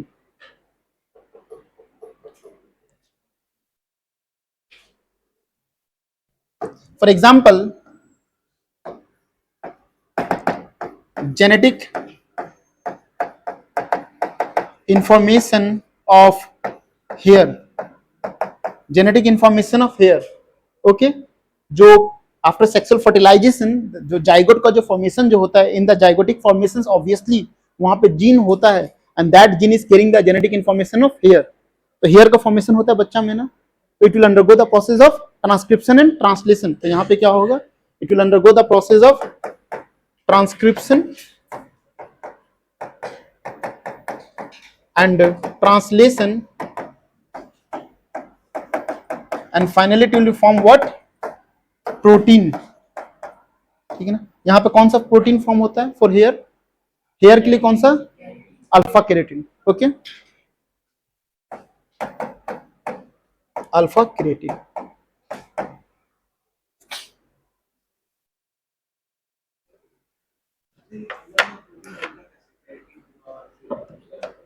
तो मैंने बताया ना कि अलग अलग protein, जो हमारे पास 20 different amino acids हैं, उसी का सीक्वेंस चेंज होते रहता है, अलग अलग प्रोटीन बनता है. आप वही आपकी बॉडी में वही 20 डिफरेंट टाइप्स ऑफ, हर किसी की बॉडी में वही 20 different types of amino acids है, उनके कॉम्बिनेशन चेंज हो जाएंगे तो क्या हो जाएगा, अलग अलग प्रोटीन. आपकी बॉडी के स्ट्रक्चर पर उसी से बना हुआ है. नोज क्या है, इट्स ए प्रोटीन. आईज क्या है, प्रोटीन. हेयर क्या है, प्रोटीन. आपके जो डिफरेंट ऑर्गन्स, उसे भी आप प्रोटीन कंसिडर कर लीजिए.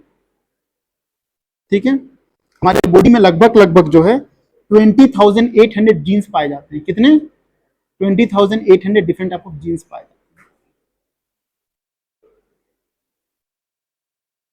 हैं। Okay, clear for everyone?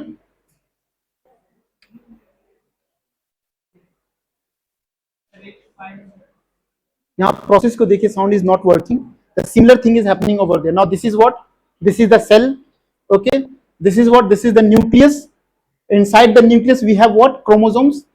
How much pairs? 23 pairs of chromosomes. Now this is what? One pair of chromosome. Now in the chromosomes what is there? DNA is there. ठीक है, this is what? This is your DNA. Okay, this is what DNA. In the DNA we have the genesis, or those genetic information they are being expressed in the form of nucleotide bases. In this what we have? Genes are there. Ultimately this is what? RNA polymerase. So when this DNA it moves through this enzyme, what will happen? All the important genetic information they will be removed and they will be developed into messenger RNA. So here this process is happening. It will develop messenger RNA.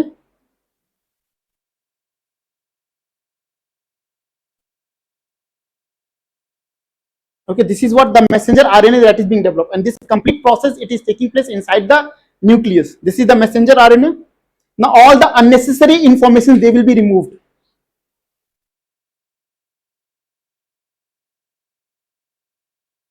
Okay, now this messenger RNA it will move out from the nucleus to the nucleopores, and where it will go? It will go to the ribosomes.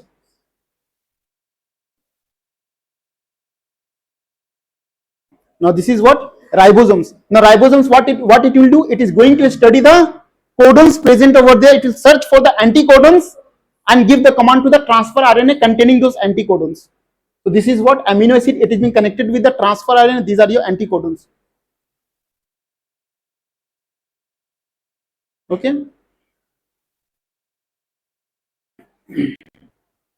now this transfer RNA it will combine with those codons. Ultimately what will happen? You can see those things will get degenerated with the release of amino acids, and now all the 20 different type of amino acids they will be joined in a polypeptide chains, and it will produce what? Protein. ठीक है,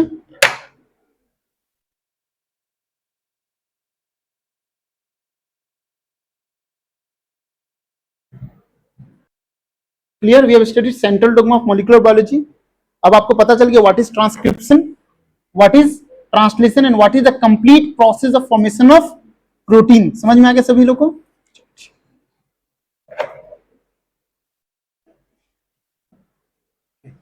So this is what we have completed about animal cells. Now we are going to discuss about the plant cell. So in the plant cell, the most important organelle is what? Plastids. So plastids are semi-autonomous organelles having DNA, RNA, ribosomes and double membrane envelope. They are the largest cell organelles in the plant cell. ठीक है ना? जब हम plastids की बात करेंगे in the plant cell, it's of 3 different types. क्या क्या होता है? Chloroplast, chromoplast and leucoplast. Chloroplast,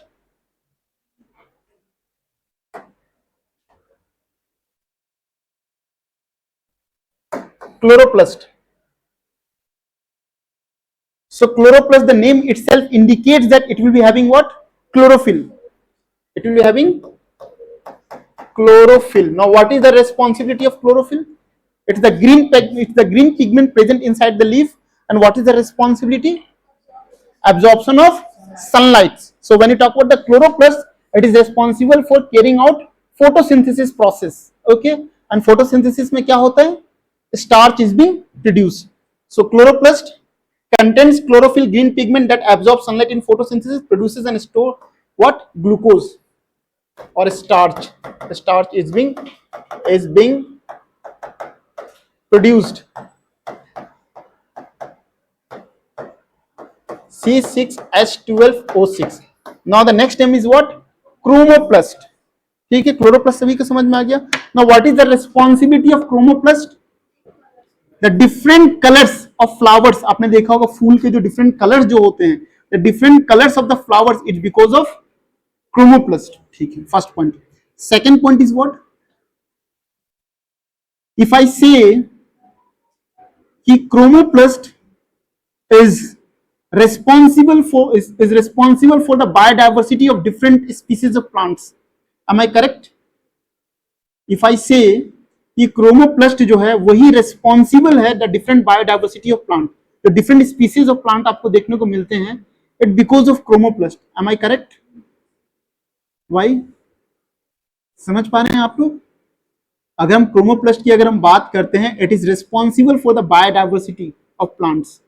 जो डिफरेंट स्पीसीज आपको प्लांट जो देखने को मिलते हैं बिकॉज ऑफ क्रोमोप्लास्ट। यूपीएससी कभी डायरेक्टली नहीं पूछेगी, इनडायरेक्टली हम लोग क्या बुक से पढ़ लेते हैं chromoplast, the different colours of the flowers, the different colours of the petals is because of chromoplast, that's it. UPSC से कभी नहीं पूछेगी। कैसे समझेंगे? नाउ पॉलिनेटर्स पता है आपको, process of pollinations, process of pollinations. So जो पॉलिनेटर एजेंट्स जो होते हैं, whether it is honey bee, birds, bats, different insects की अगर हम बात करेंगे, they all are what? Pollinator agents. Pollinator agents they carry out the process of pollination. एक फ्लावर होता है, consider this is a particular flower. Now एक flower के अंदर में बोथ मेल रिप्रोडक्टिव पार्ट होता है, फीमेल रिप्रोडक्टिव पार्ट होता है। For example we have discussed in humans, जो मेल गैमेट्स होता है that is called sperm, but in the case of plant it will be called pollen grains, it will be called pollen grains। ठीक है ना? Now this pollen grains with the help of wind, with the help of insects, with the help of honey bee, it will be transferred to the female reproductive part। female reproductive part it has, उसका क्या क्या होता है? Stigma, style and ovary. ठीक है ना? वो कहीं बाद में स्टडी करेंगे हम लोग। सो ओवरी के अंदर में क्या होता है? एक्सेल्स होते हैं। यहाँ पे उसको क्या कहा जाता है? ओव्यूम कहा जाता है। Now this pollen grains it will get transferred to the female reproductive part and that ovum it will get fertilized। so this is called the process of pollination। अभी pollinations की बात करेंगे, there is two different type of pollination, one is called the self pollination and other is called cross pollination। when you talk about the self pollination it is happening within the same flower। ये flower है, इसी flower के अंदर में this is female reproductive part and this is male reproductive part, it will transfer to the female reproductive part। so ultimately जो flowers जो फिर वापस से जो flower का जो development होगा, seeds का होगा, it will be of same nature। यहाँ पे कहते हैं हम लोग पॉलिनेशन। लेकिन क्रॉस पॉलिनेशन भी होता है। फॉर एग्जांपल आसपास के रीजन में we are having different flowers है, डिफरेंट प्लांट्स है, डिफरेंट प्लांट्स के अंदर में डिफरेंट फ्लावर्स है। Cross pollination means what? जो फ्लावर ए का पॉलन ग्रेन्स जो है it will get transmitted to the flower B के अंदर में चला गया, तो वहां जो सीड बनेगा वो कैसा रहेगा? ना ही वो ए का होगा, ना ही वो बी का होगा, है ना? Is it? वो एक डिफरेंट सीड होगा और उस डिफरेंट सीड से आपका क्या होगा? डिफरेंट स्पीसीज ऑफ प्लांट का डेवलपमेंट होगा। तो जो हनी बी की बात करेंगे, पॉलिनेटर एजेंट्स की बात करेंगे, वो फ्लावर तक क्यों आए? Because of different colours. जो डिफरेंट कलर्स जो होते हैं वो पॉलिनेटर्स को क्या करते हैं? अट्रैक्ट करते हैं। तो इनडायरेक्टली अगर हम कहें तो इनडायरेक्टली कह सकते हैं कि chromoplast it is responsible for the biodiversity of plant. ठीक है ना? क्योंकि chromoplast it provides different colors to the flower and those different colors they are responsible for attracting pollinator agents and those pollinator agents they will be carrying out the process of cross pollinations and cross pollinations ultimately क्या करेगा वो आपका? it is responsible for biodiversity। ठीक है ना?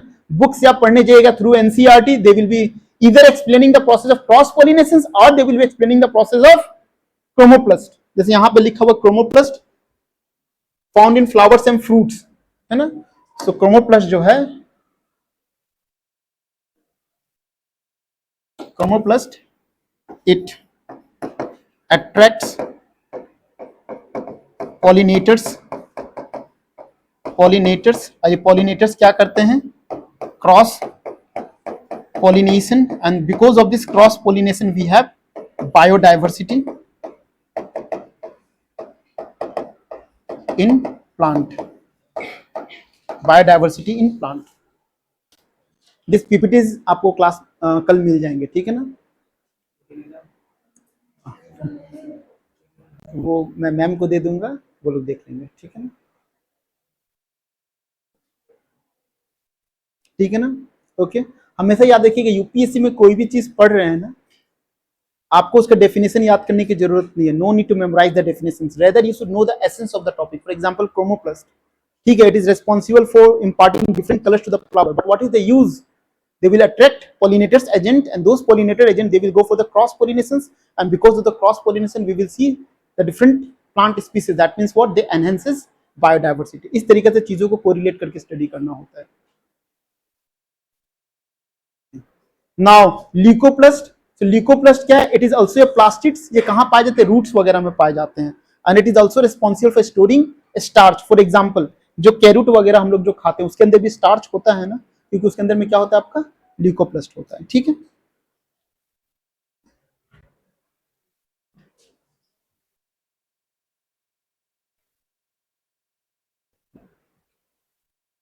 Okay. So this is the difference between plant and animal cells. So we have discussed कि in animal cells में क्या होता है? We have lysosomes. लाइसोसोम्स क्या होता है? They are known as the suicidal bag. But when you talk about the plant cell, we do not have the lysosomes. Why so? Because in the plant cell along with the plasma membrane there is another filtering membrane that is called your cell wall. अगर unwanted particles अगर enter करेगा तो ही तो lysosome will come into picture. It is going to destroy it. But in the plant cell what we have? Both cell wall and plasma membrane. along with that when you talk about the plant cell they have large vacuoles, and vacuoles जो है वो भी आपका similar काम करता है as that of lysosomes. ठीक है.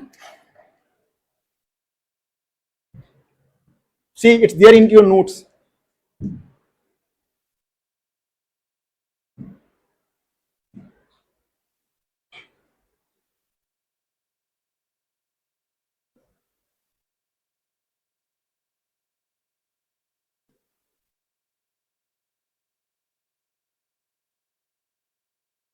Okay, each and everything is there in the PPT. Plant cell do not have lysosome for a few reasons. First, plant cell have cell walls durable enough to keep foreign substance that lysosome would typically digest out. Second, the plant cell have vacuoles containing hydrolytic enzymes that function similar to the lysosomes and animal cells. ये question अभी this is not being explored by the UPSC. हो सकता है in coming future this particular question it can be used. Now we have completed the basic fundamentals. So we'll start with the first chapter, that is antimicrobial resistance. Please सभी बच्चे जो है notes बनाइए. Notes complete होना चाहिए आपका. ठीक है ना. What will be my approach? देखिए सबसे इंपॉर्टेंट होता है कंसेप्ट को एक्सप्लेन करना. अगर सिर्फ मैं आपको नोट्स लिखवा दूं उससे कोई फायदा नहीं. कोई फायदा नहीं. मेरे नोट्स मार्केट्स में इजीली अवेलेबल है. ठीक है ना. So I focus on explaining the concept, but simultaneously it's my responsibility that आपके पास जो integrated and consolidated notes हो. So I will be dictating the stuff. जो मैं बोर्ड पे बनाऊंगा it's your responsibility कि उस बोर्ड पे बनाएं. And apart from that, कभी कभार ऐसा हो सकता है कि कंप्लीट पीपीटीज में सारे नोट्स हो, है ना. फॉर एग्जांपल सिग्निफिकेंस क्या है, उसके एप्लीकेशंस क्या है. I will be explaining those concept and I will ask you to leave 2 pages ताकि घर में जाकर उसे क्या कर ले आप? अपडेट कर ले. This is the process. Okay. So will start with antimicrobial resistance. Right it down. Antimicrobial resistance.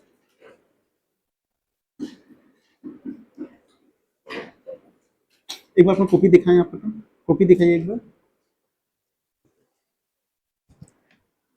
कोशिश कीजिए कि जहां आप नोट्स बनाते हैं आपका व्हाइट शीट में नोट्स हो, व्हाइट पेजेस में नोट्स हो. रूलिंग पेज में ना बनाएं, क्योंकि क्या होता है साइंस एंड टेक में जो है बहुत सारे डायग्राम होते हैं. स्पेस टेक्नोलॉजी में हम सैटेलाइट देखेंगे, डिफेंस टेक्नोलॉजी है, जेनेटिक इंजीनियरिंग टेक्निक्स है. यहाँ बिना डायग्राम का आपका साइंस एंड टेक हो ही नहीं सकता है. अब रूलिंग्स में बनाएंगे तो क्या होगा? डायग्राम को समझना काफी डिफिकल्ट हो जाता है. ठीक है. ओके. ओके. सो एंटीमाइक्रोबियल रेजिस्टेंस. किसी को कुछ डाउट है? शर्मा जी नहीं बनना है यहाँ पे. शर्मा जी का मतलब समझते हो? शर्माना नहीं. कहते हैं ना जो किया शर्म उसका फूटा कर्म. वट एवर इट इज, पता नहीं. ठीक है ना. ये हमारे जमाने का डायलॉग. आप लोग का दौर कुछ, आप लोग जेनजी है, आप लोग का दौर कुछ और है, हमारे दौर कुछ और हुआ करते थे. ठीक है ना. जब क्लास में आए हो तो शर्मा जी मत बन के आओ. ठीक है ना. कुछ डाउट है तो पूछ लिया करो. ये मत सोचिएगा कि बगल वाला क्या सोचेगा, उसको समझ में आ गया हमें समझ में नहीं आया. अगर हम पूछेंगे तो यार बाकी लोगों के सामने मेरा आईक्यू लेवल का क्या होगा. ठीक है ना. तो वो सब नहीं सोचना है. कुछ बच्चे चुपके से आते हैं, सर मैं आपसे पर्सनली मिल सकता हूँ.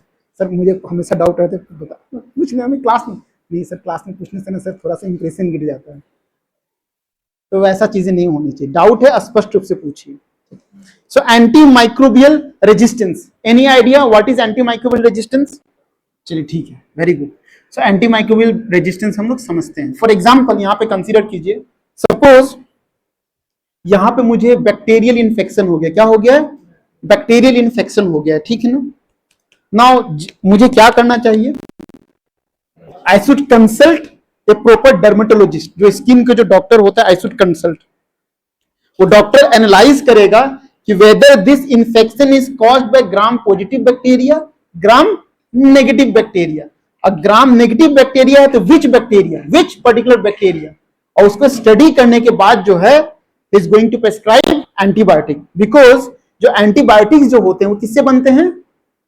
एंटीबायोटिक्स लेते हैं ना आप लोग, किससे बनते हैं? They are being developed from the bacteria itself, ठीक है ना। तो डॉक्टर के पास जाइएगा, डॉक्टर जो है इस स्किन को सही तरीके से स्टडी करेगा, स्टडी करने का देखेगा कौन सा बैक्टीरिया है, अच्छा ये बैक्टीरिया है, और इस बैक्टीरिया को देखने के बाद उसी पर्टिकुलर बैक्टीरिया से बना हुआ एंटीबायोटिक आपको देगा, आप लगाएंगे या खाएंगे, ठीक हो जाएगा। क्या हम ऐसा करते हैं? कौन करता है? हाँ? हम क्या करते हैं, कुछ इन्फेक्शन हुआ, वी नो डर्मेटोलॉजिस्ट के पास जाओ तो उसका विजिटिंग फीस ही 1500 है।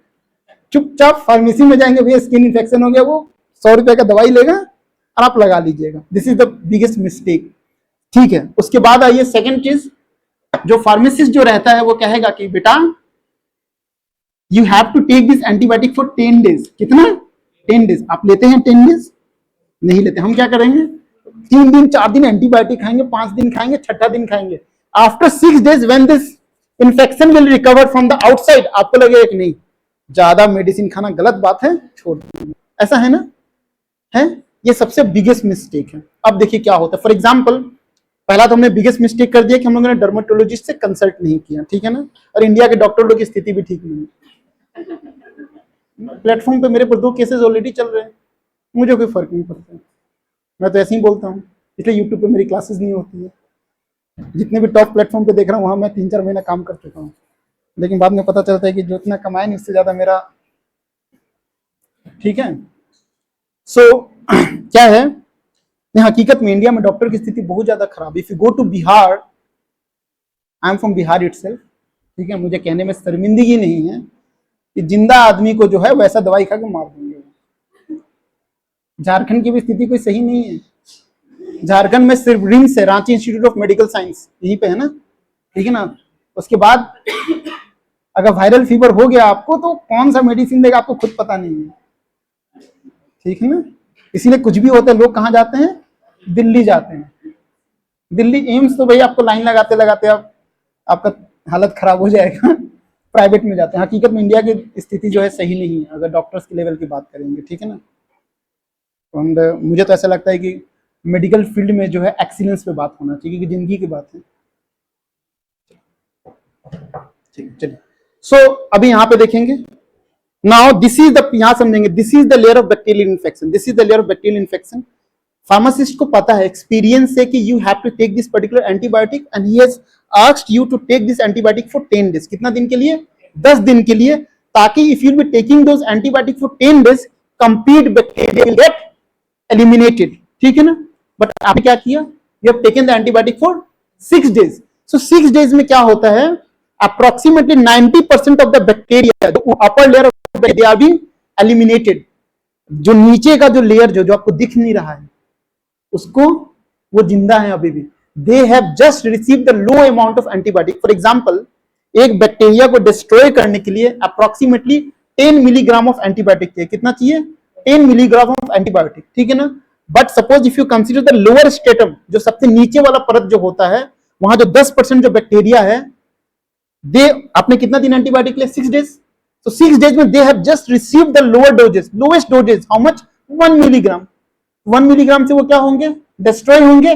नहीं होंगे, but they have developed the resistance against those antibiotics. They have developed the resistance against those antibiotics, and this particular phenomena is called antibiotic resistance. That means what? It's not human; it's the microbes residing. They have developed the resistance against the antibiotic. इसी को क्या कहा जाता है? Antibiotic resistance. When you talk about the bacteria, they have developed resistance towards antibiotic.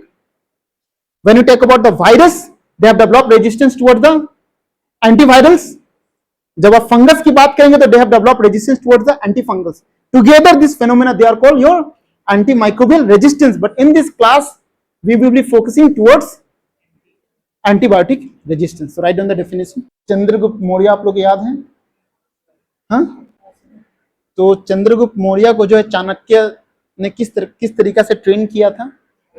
उनके पास जो है, उनको इतना पता था कि जब चाणक्य जी को इतना पता था कि नीति की बात करेंगे तो मुझसे बड़ा नीतिवान कोई है नहीं, शस्त्र की बात करेंगे तो मेरा शिष्य है जो है वो संपूर्ण, लेकिन खाना में विष मिला के दे देगा। तो स्टार्टिंग से ही उनके खाने में लो डोजेस ऑफ पॉइजन दिया जाता था, ठीक है ना, ताकि उनको पॉइजन से ना मारा जा सके। और चंद्रगुप्त मौर्य की जो सबसे स्ट्रॉन्गेस्ट आर्मी जो थी, पता है कौन थी? विश्वकन्या, ठीक है ना, जो वहां की सबसे खूबसूरत जो महिलाएं जो थी, मतलब लड़की जो थी, उनके स्टार्टिंग से ही, बचपन से ही जो है लो डोजेस ऑफ पॉइजन दिया जाता था। अगर युद्ध में ना जीता जाए तो डांस प्रोग्राम होगा, डांस प्रोग्राम करते समय, ठीक है। और हकीकत में अगर आप स्टार्टिंग से, बचपन से ही अगर आप जो है नमक नहीं खाते हैं ना, आपकी बॉडी में इतना पॉइजन हो जाएगा कि शायद कोबरा को छोड़ के बाकी अदर जो स्नैक्स है ना, अगर आपको बाइट करेंगे ना वो मर जाएगा, ठीक है ना, अगर बचपन से आप नमक नहीं खाते हैं। तो किसी आप अगर अंडोमान निकोबार आइलैंड्स में जाते हैं ना, तो लोग वहां पे देखते हैं कि साथ साथ में बैठ के खाना खा रहे हैं। ऐसा कभी नहीं करने का, प्यार से, ठीक है, गलती से थप्पड़ मार दिया और नाखून लग गया तो कितना इंजेक्शन शॉट लगेगा कोई हिसाब नहीं है। समझ में आ गया आपको? Antimicrobial resistance, bacteria they will develop resistance towards the antibiotic if proper doses are not being followed. क्यों होता है, कैसे होता है, अभी डिस्कस करेंगे। और डिस्कस सभी, अभी तो शुरुआत है ना, सब पढ़ेंगे क्यों होता है, कैसे होता है, इस प्रॉब्लम को कैसे हम लोग सॉल्व कर सकते हैं, सरकार क्यों नहीं सॉल्व करना चाहती है, ठीक है ना। आपको पता होगा एड्स, आप लोगों को पता है एड्स क्या होता है? पता है क्या होता है एड्स? आप बताएं, what is HIV and ads.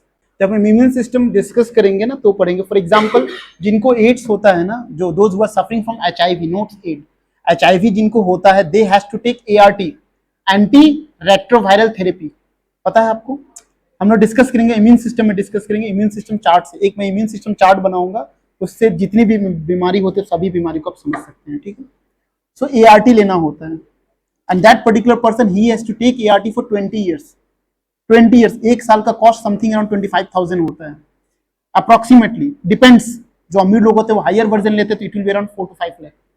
आपको पता होना चाहिए कि 1996 में vaccine has been develop for HIV by scientist जो कि तंजानिया में रहते हैं। हम लोग जो बायोटेक्नोलॉजी पढ़ेंगे तो मैं आप लोगों को बता दूंगा कि एड्स का वैक्सीन कैसे डेवलप किया जा सकता है, ठीक है। अच्छी बात है ना। फिर मार्केट में वैक्सीन क्यों नहीं है? मार्केट में वैक्सीन है नहीं है, क्यों नहीं है? क्योंकि जिनको जो होता है ना, आप लोग सोचते हैं कि हम ही लोग चना के नहीं, we are being controlled by the matrix, we are being controlled by the matrix. जो HIV जो है बहुत सारे लोगों को, approximately 20 to 25 crore of population they are being suffering from HIV। तो जो कंपनी उसका ART बना रहा है उनको तो बहुत बेनिफिट मिल रहा है, उनका तो रेगुलर कस्टमर है। अगर वैक्सीन आ जाएगा देन, हाँ, तो साइंटिस्ट को उड़ा दिया गया बम से, उसके दूसरे लोगों ने हिम्मत ही नहीं की। वाटर इंजन भी बन चुका था। जो आज हम हाइड्रोजन इकोनॉमी की बात करते हैं, 1958 सेल्फ साइंटिस्ट जो है कि उसको पता है, he has developed the electrolysis process, and electrolysis process से वाटर को स्प्लिट करके हाइड्रोजन निकाला जा सकता है।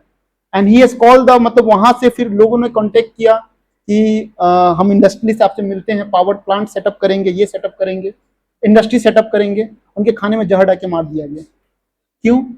अगर पानी से ही अगर आपकी स्कूटी और बाइक चलना शुरू हो जाता तो युद्ध, ईरान और USA के युद्ध का जरूरत ही नहीं होता, इस ऑयल इकोनॉमी की जरूरत ही नहीं होती।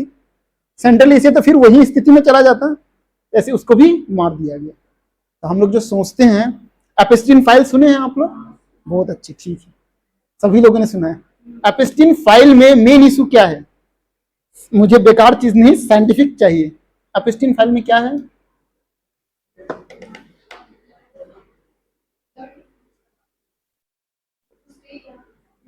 अच्छा, वेरी गुड। एपिस्टीन फाइल में जो स्टूडेंट जो हैं वो लोग कहते हैं कि सर वहां पे स्टीफन हॉकिंग क्या कर रहा था। ये लॉजिक है ना। तो देखिए, आप लोग सब एडल्ट हैं, देखिए मैं साइंटिफिक लॉजिक पे बात करता हूँ, ठीक है ना। तो बच्चों लोगों ने कहा कि सर वहां पे सब चीज समझ में आ गया कि वहां पे स्टीफन हॉकिंग क्या कर रहा था, उसकी पूरी बॉडी तो पैरालाइज्ड है, तो वो वहां पे क्या करने गया था? स्टडी किया आप लोगों ने न्यूज ट्रॉल किया होगा, वहां पे कौन कौन विजिट किया है, महामानव है कि क्या है, वॉट एवर इट इज, है कि नहीं?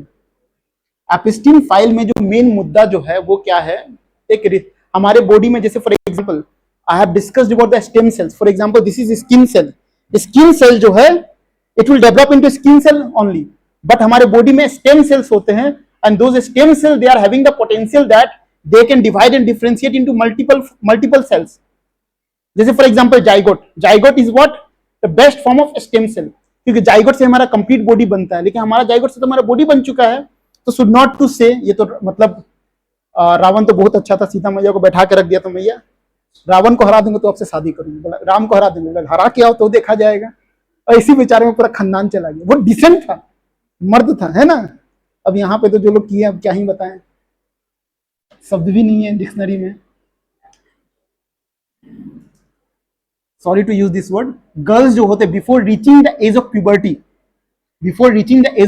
When they are being sexually harassed, उसके ब्लड में एक स्टेम सेल्स पैदा होता है, that is called neural stem cells, and those neural stem cell जो होता है they have the tendency that they can develop into different type of cells, बहुत सारे हेल्दी सेल्स में डेवलप हो सकता है, आपके यूथनेस को भी बरकरार रख सकता है, ठीक है ना? तो वहां पे वो एक्टिविटीज जो है किया गया था, ठीक है ना? और स्टीफन हॉकिंग वहां पे क्यों गया? तो उसकी बॉडी पैरालाइज थी, तो वो ये सोचा कि वहां पे हो सकता है कुछ ऐसा ब्लड सैंपल उसको मिल जाए, जिस ब्लड सैंपल से एक ऐसा न्यूरल सेल्स मिले जिससे उसके जितने भी नर्व जो है जो डैमेज हो चुके वो वहां पे डिजनरेट, वो अच्छा इंसान तो बस अपनी डिजीज के लिए गया था, ठीक है? तो हमें इस तरीके से साइंस को पढ़ना होता है, समझ में आ गया आप लोगों को? चलिए ठीक है। सो नाउ एंटीमाइक्रोबियल रेजिस्टेंस समझ में आ गया। Now this is the diagram over here, here you can C,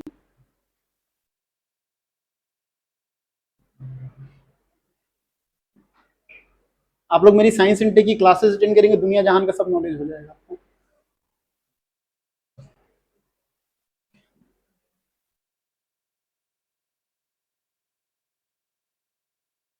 okay, for example this is the primary infections what we have discuss, ये क्या है? बैक्टीरियल इन्फेक्शन है, तो आपको क्या दिया गया?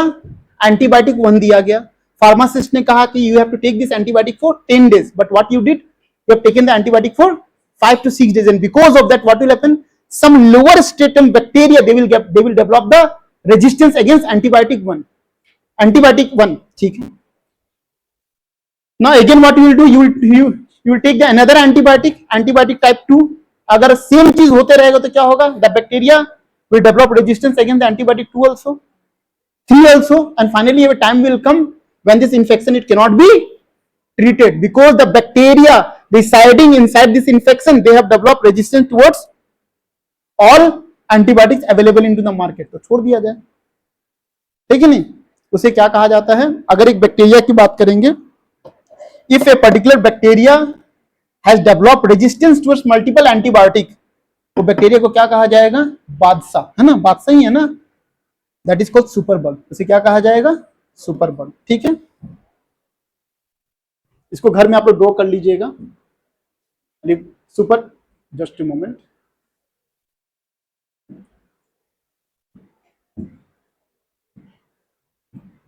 Super bug, write it down. So अगर हम बात करेंगे तो फर्स्ट एंटीबायोटिक, हमने क्या डिस्कस किया? एंटीबायोटिक किससे बनते हैं? Antibiotic prepared from the bacteria itself, ठीक है ना? तो जो पहला एंटीबायोटिक जो था वो किसने बनाया था? अलेक्जेंडर फ्लेमिंग ने बनाया था इन 1945, उसका नाम क्या था? पेनिसिलिन। लेकिन अलेक्जेंडर फ्लेमिंग ने उसी समय वार्न कर दिया था कि एंटीबायोटिक जो है it should be used in a regulated manner, it should be used in A regulated manner. अगर एंटीबायोटिक का यूज हम सही तरीका से नहीं कर पाते हैं तो अल्टीमेटली क्या होगा? It will create more problem. जैसे फॉर एग्जांपल इंडिया में जो है approximately more than 58 lakh people जो है जिनकी डेथ होती है हॉस्पिटल में, it's because of antimicrobial resistance. Medicine इनके बॉडी में काम नहीं कर रहा है एंड फाइनली क्या होगा? डॉक्टर उन्हें छोड़ देंगे, ठीक है? सो लीव दिस स्पेस, ये जस्ट नॉलेज के लिए है, नोट्स बनाने की जरूरत नहीं है, ठीक है? ये सभी को पहले से ही पता था। ठीक है. Now this is important for your prelims. अभी तक यूपीएससी ने पूछा नहीं है, but I hope he will be asking, UPSC will be asking this question within 2 to 3 years. Okay. Now bacteria, we have discussed bacteria is a what? Eukaryotic cell or prokaryotic cell? Prokaryotic cells. Okay. Now when you talk about the bacteria is of two types. One is gram positive bacteria and gram negative bacteria. But remember one thing, gram negative bacteria is more prone towards antimicrobial resistance. अगर bacterial infection, अगर आपका gram positive, suppose gram positive infection हुआ है आपको, तो वो infection जल्दी ठीक हो जाएगा, वहां पे आपको एंटीमाइक्रोबियल रेजिस्टेंस केसेस नहीं होंगे. But when you talk about the gram negative bacteria, वहां पे क्या होगा, there is more chance that bacteria will mutate and वो क्या हो जाएगा, it will become resistant to the particular antibiotic. ठीक है, लेकिन क्यों, यहां पे देखते हैं. For example this is what gram positive bacteria.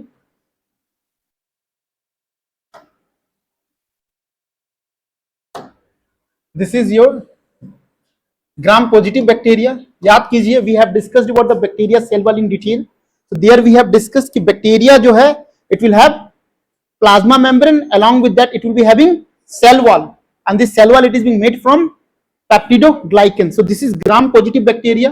This gram positive bacteria, it is having plasma membrane, along with that it is having peptidoglycans. Is it okay? But when you talk about the gram negative bacteria, हमने discuss किया है कि gram negative bacteria it is more prone towards antibiotic resistance. क्यों? क्योंकि यहां पे देखेंगे plasma membrane है, पेप्टिडोग्लाइकेंस है, and after that it is having another outer membrane, and this outer membrane it's called LPS, lipopolysaccharides. ठीक है ना. अब ये मेम्ब्रेन क्या करता है, when you are using the antibiotic, वो क्या करेगा, it will make those antibiotic either ineffective or it won't allow the antibiotic to enter inside the bacterial cell. जब बैक्टीरिया के सेल के अंदर ही नहीं जाएगा तो क्या होगा. हम लोग बैक्टीरिया को कैसे डिस्ट्रॉय करते हैं, what is the method, we are using antibiotic. Remember, we are using antibiotic, and that particular antibiotic it should enter into the bacterial cell and it should completely destroy the genetic material, because we have discussed that bacteria जो है within 24 hours it will replicate very fastly. It will replicate more than 80 lakh individuals. एक bacteria जो है 24 घंटे के अंदर में कितना इंडिविजुअल्स प्रोड्यूस करेगा, 80 लाख. और इसीलिए अगर आप बैक्टीरिया को डिस्ट्रॉय करना चाहते हो तो genetic material it should be completely destroyed. लेकिन अगर एलपीएस लेयर की बात करेंगे तो एलपीएस लेयर जो है it will restrict the movement of antibiotic inside the bacterial cell. Suppose if you are using 100 milligram of antibiotic, but because of this LPS layer, how much will enter? 10 to 15 grams. Do you think with the 10 to 15 grams the complete genetic material will get destroyed? No. It's a low quantity, and because of this what will happen, the bacteria will become resistant. ठीक है ना? Write it down. Bacteria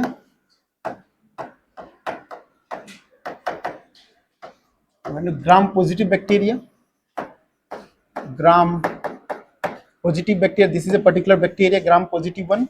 It is having the two layer. The first layer is called plasma membrane,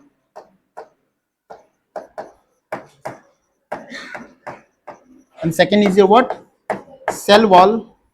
And this cell wall it is made from peptidoglycans. ठीक है ना. And this is your gram negative bacteria.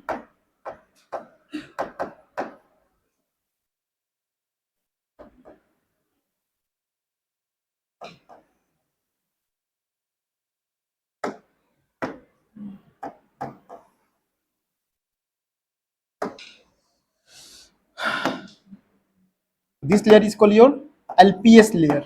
LPS मतलब lipopolysaccharide.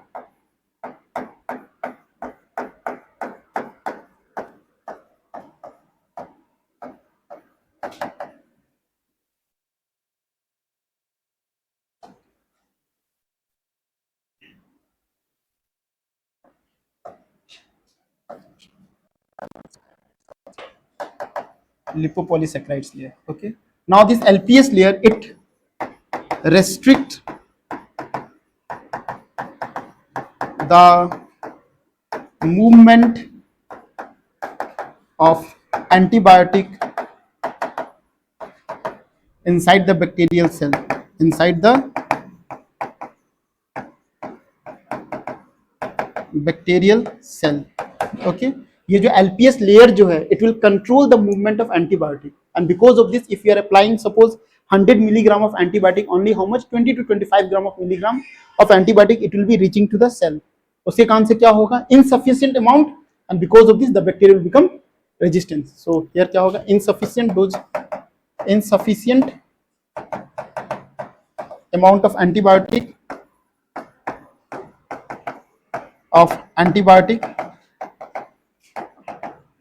bacteria will become resistant. Bacteria will become resistant, and that is why I have said that gram negative bacteria, it is prone towards antibiotic resistance. Okay.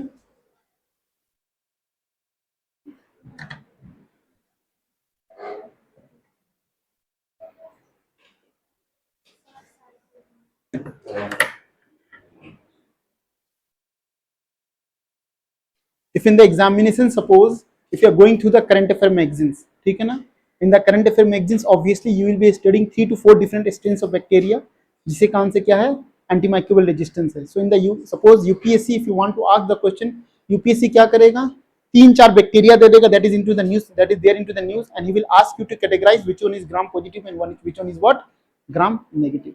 तो जो आपने news में पढ़ा regarding antimicrobial resistance, that will belongs to your gram negative one. So now we are going to study some of the reasons, ठीक है ना.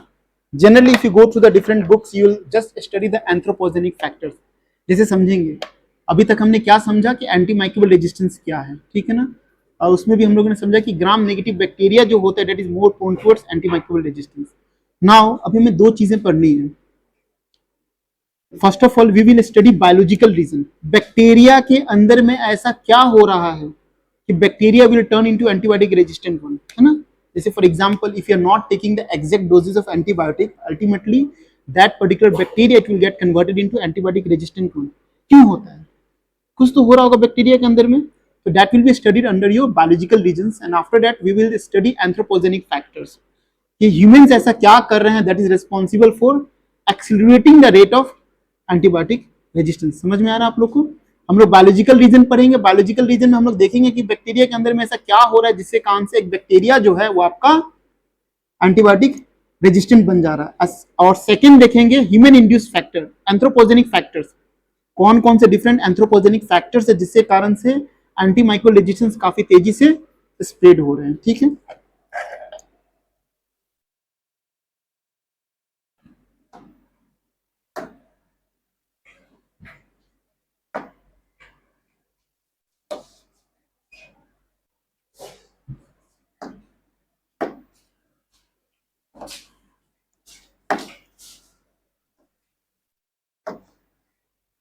Class की timing क्या है आप लोगों की?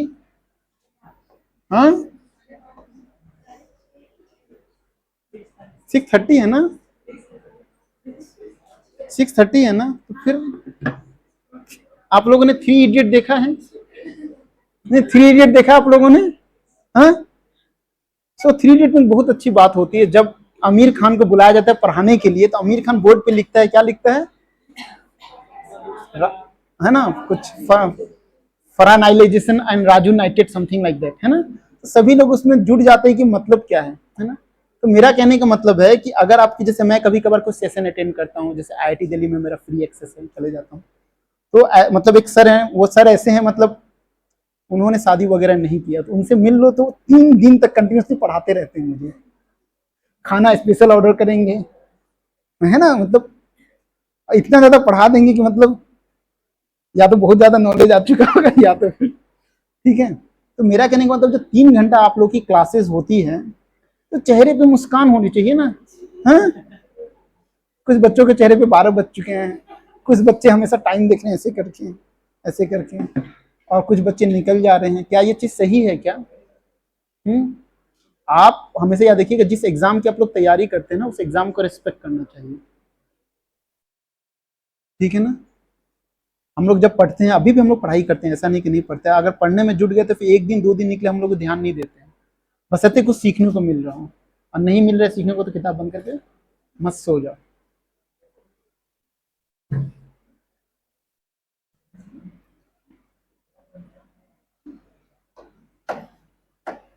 reason for antibiotic resistance, antibiotic resistance. So इस रीजन में जो है, this particular reason, it is being categorised into two types. The first is your biological reason, biological reason, and second is your anthropogenic reason. Okay, biological reason में we will see actually what is happening inside the bacteria. वो bacteria जो it will turn into your antibiotic resistant one. ठीक है ना. So biological reason की बात करेंगे तो first biological reason already we have discussed. For example, gram negative bacteria, it is more prone towards antibiotic resistance. Why? Because of the presence of outer layering that is made of LPS, which restrict the movement of antibiotic. है ना, ये पहला factor है. पहला factor जो है हमने देखा कि gram negative bacteria is more prone towards antibiotic resistance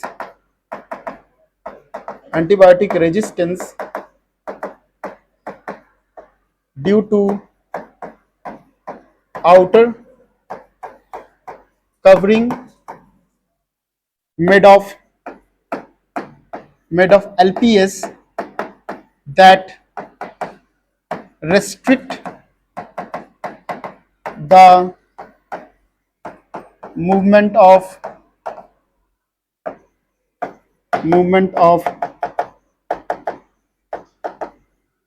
antibiotics.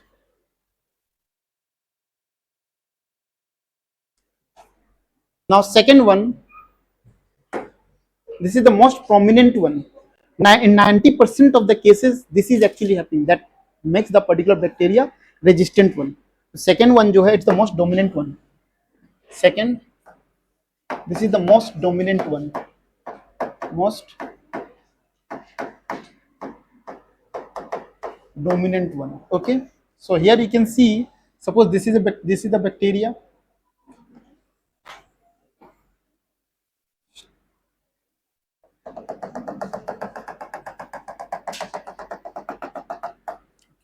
These are what? Genetic material. This is your what? Genetic material. We have discussed that when you talk about the bacteria, it's a prokaryotic cells, and prokaryotic cells, they are devoid of true nucleus. That means what? The genetic material, it will be freely floating inside the cytoplasm. ठीक है ना? Okay. But along with this, it has plasmid. This is your what? Plasmid. Plasmid. This plasmid contains circular DNA. Circular DNA. ठीक है ना. Bacterial cell में क्या होता है? This is the genetic material. It is not enclose with in the nucleus. It is just free floating.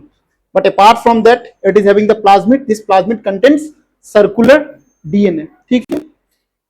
अगर DNA तो DNA है तो क्या होगा? इसके ऊपर जीन भी होगा. These are the genes. These are what? Genes. ठीक है. Okay.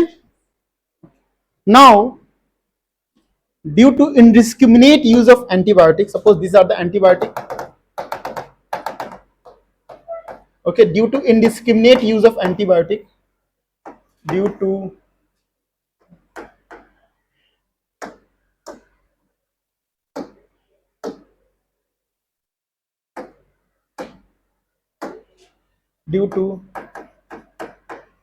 indiscriminate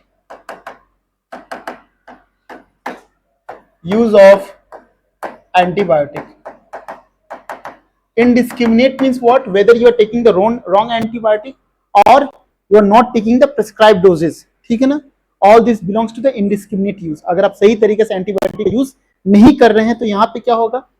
gene that is present inside the plasmid. ये जीन जो है, some of the gene, suppose we consider this gene it will change, it will mutate, it will mutate and it will become antibiotic resistant gene. It will become antibiotic resistant gene. ठीक है ना? Due to indiscriminate use of antibiotic, what will happen? The gene that is present inside the plasmid, it will change, it will mutate, and it will become antibiotic resistant gene. ठीक है? Okay, so please यहां पे देखेंगे हमने क्या देखा. Bacteria है, due to indiscriminate use of antibiotic, if you are not using the antibiotic properly, what will happen? The gene that is present inside the plasmid, it will change, it will mutate, वो क्या बन जाएगा? Antibiotic resistant gene. अच्छा, अब सोच के बताइए, अगर ये सिर्फ इतना तक ही अगर वो एंटीबायोटिक रेजिस्टेंट जीन का फॉर्मेशन हुआ है, तो आपको लगता है कि बैक्टीरिया आपका एंटीबायोटिक रेजिस्टेंट हो जाएगा? कैसे होगा? तो जीन में चेंजेस हुआ है ना. जब तक जीन अपने आप को एक्सप्रेस नहीं करेगा, कैसे? अगर सपोज अगर हम गलत तरीका से रॉन्ग एंटीबायोटिक ले रहे हैं, तो बैक्टीरिया जो होगा क्या होगा? सबसे पहले क्या होगा? प्लाज्मिड में जीन चेंज होगा. लेकिन जीन चेंज हुआ तो क्या हुआ? कैसे वो पर्टिकुलर बैक्टीरिया आपका रेजिस्टेंट हो गया? यहां देखते हैं, ये एबीआर जीन है. तो जीन में क्या होगा? मैंने आप लोगों को central dogma of molecular biology पढ़ाया था ना, इसी के लिए पढ़ाया था. This is the gene. This gene will undergo the process of transcription and translation. It will form protein. So this particular gene जो it will undergo the process of transcription. It will undergo the process of transcription, after that translation, and finally it will form what? Protein. Here in this case, the protein that is being formed, it's your enzymes. It's your enzymes. ठीक है ना? Enzymes. तो यहां पे देखिए. Okay. So what we have seen, due to indiscriminate use of antibiotic, what will happen? ABR gene, antibiotic resistant gene, it will be forming over the plasmid. अब जो ABR gene जो है, it will undergo the process of transcription, translation, it will form enzymes. So now these enzymes are being formed. These are what? Enzymes. These are what? Enzymes. And ये enzymes क्या करेंगे? It will make those antibiotic ineffective. It will make the antibiotic ineffective. Suppose for example, यहां पे antibiotic 1 था. Suppose यहां पे this is your antibiotic 1. तो जो यहां पे एबीआर जीन जो प्रोड्यूस हुआ antibiotic resistant gene, it is produced for antibiotic type 1. तो यहां पे जो एंजाइम भी जो बना है, this enzyme it will be applicable for antibiotic type 1. तो एंजाइम क्या करेगा? It will make the respective antibiotic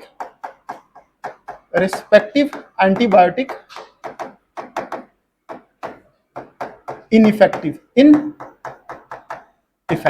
ठीक है ना? समझ में आ गया?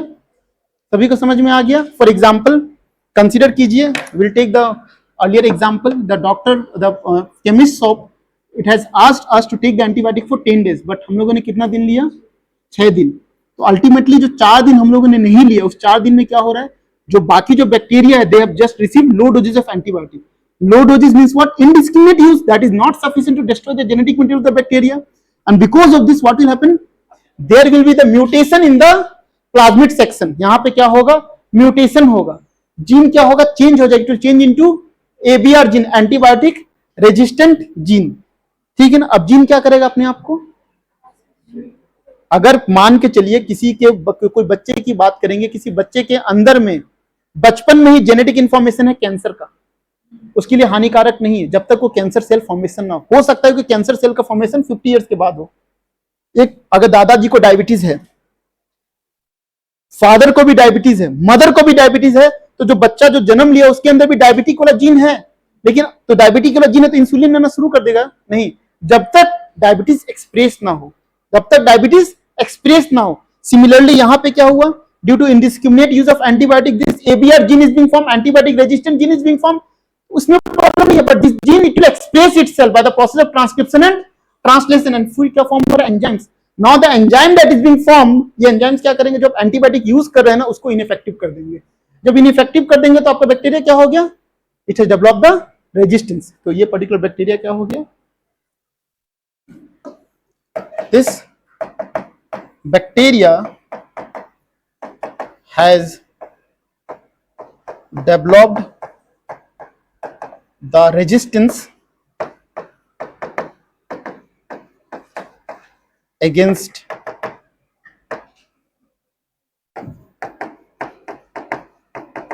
antibiotic type 1. This is the most prominent one.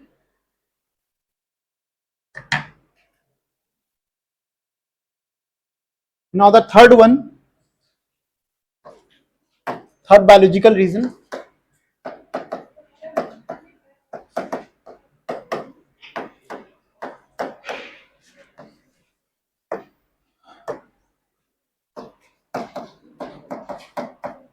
activation of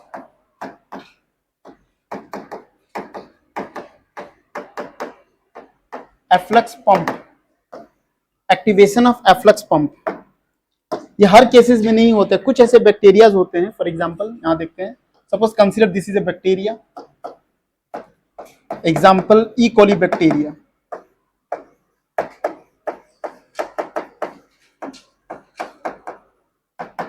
E coli bacteria, clear.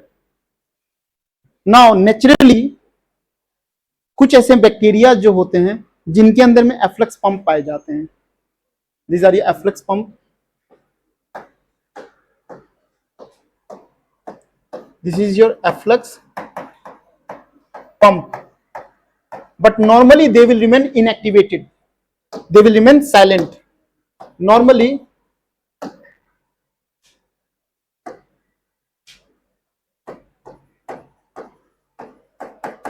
they remains in the inactivated state, in the inactivated state, है ना. कुछ ऐसे पर्टिकुलर बैक्टीरियाज की बात करेंगे. So there in that particular bacteria you will get efflux pump, but normally inherently they remain what, silent. वो काम नहीं करता है. They are what, in the inactivated state. एक नॉर्मल पंप मान लीजिए, बैक्टीरिया के अंदर जिस तरीके से हम लोग पंप होता है ना, उसी प्रकार से नॉर्मल पंप होता है. ठीक है ना. सो पंप तो जानते हैं क्या काम करता है, पंप का काम क्या होता है जानते हैं. ठीक है. सो कुछ ऐसे बैक्टीरियाज होते हैं, हाल ही फिलहाल में पाया गया है, 2021 में रिसर्च किया गया था, इन ई कोली बैक्टीरिया पाया गया है. It is being published in the nature journal. आपको पता होगा साइंस का सबसे बड़ा जर्नल का कौन सा है, नेचर जर्नल है. सो यहां देखेंगे, सो कुछ ऐसे बैक्टीरियाज होते हैं, for example E coli bacteria, यहाँ नेचुरली आपके जो है एफ्लक्स पंप पाए जाते हैं, लेकिन एफ्लक्स पंप क्या है, साइलेंट, वो काम नहीं कर रहा है, in the inactivated state. But it gets activated due to indiscriminate use of antibiotic, है ना. लेकिन ये पंप जो नेचुरली इनहेरेंटली जो साइलेंट है, it will get activated because of the misuse of antibiotic. अब एक्टिवेटेड होगा तो क्या होगा, suppose now this pumps are activated. तो हमने डिस्कस किया है ना, if you want to particularly destroy a bacteria तो हमें क्या करना पड़ेगा, antibiotic it should reach the bacterial core of the bacterial cell and it should destroy the genetic material. लेकिन एफ्लक्स पंप एक्टिवेट हो चुका है, तो यहां पे क्या होगा, suppose this is the antibiotic, this antibiotic it will be captured by the efflux pump, it will be thrown out. जब हम एंटीबायोटिक यूज कर रहे हैं वो अंदर ही नहीं घुस पाएगा because of the activation of efflux pump. Do you think bacteria destroy होगा? नहीं होगा. ये कुछ ही केसेस में पाए जाते हैं, कुछ ही 8 से 10% ऑफ द केसेस में एफ्लक्स पंप्स आपके एक्टिवेट होते हैं.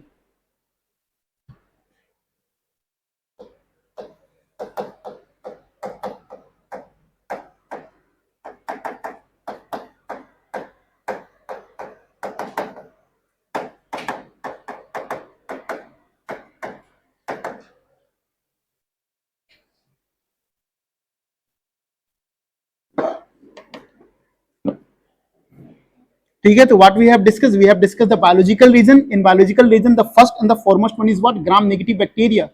ग्राम negative bacteria is more prone towards antibiotic resistance because of LPS layer. The second is what, development of antibiotic resistant gene. And वो जीन क्या करेगा, it will express itself into certain enzymes and those enzymes It will make antibiotic ineffective in nature. And the third one is what? Activation of efflux pump. ठीक है? And tomorrow we will be discussing about the anthropogenic factors.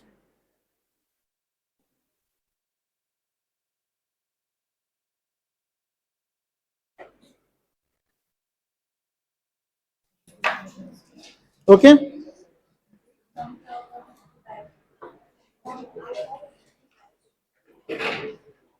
देखिए पहली class है, I am habituated of starting में class with the antimicrobial resistance. तो जो भी आपके टफ कंसेप्ट थे it is being discuss into the classes. अब हम एंथ्रोपोजेनिक फैक्टर्स देखेंगे कि सब्जी खाने से क्या होता है, चिकन खाने से क्या होता है, ऑल दोस थिंग्स. ठीक है ना? तो thank you, thanks for everyone.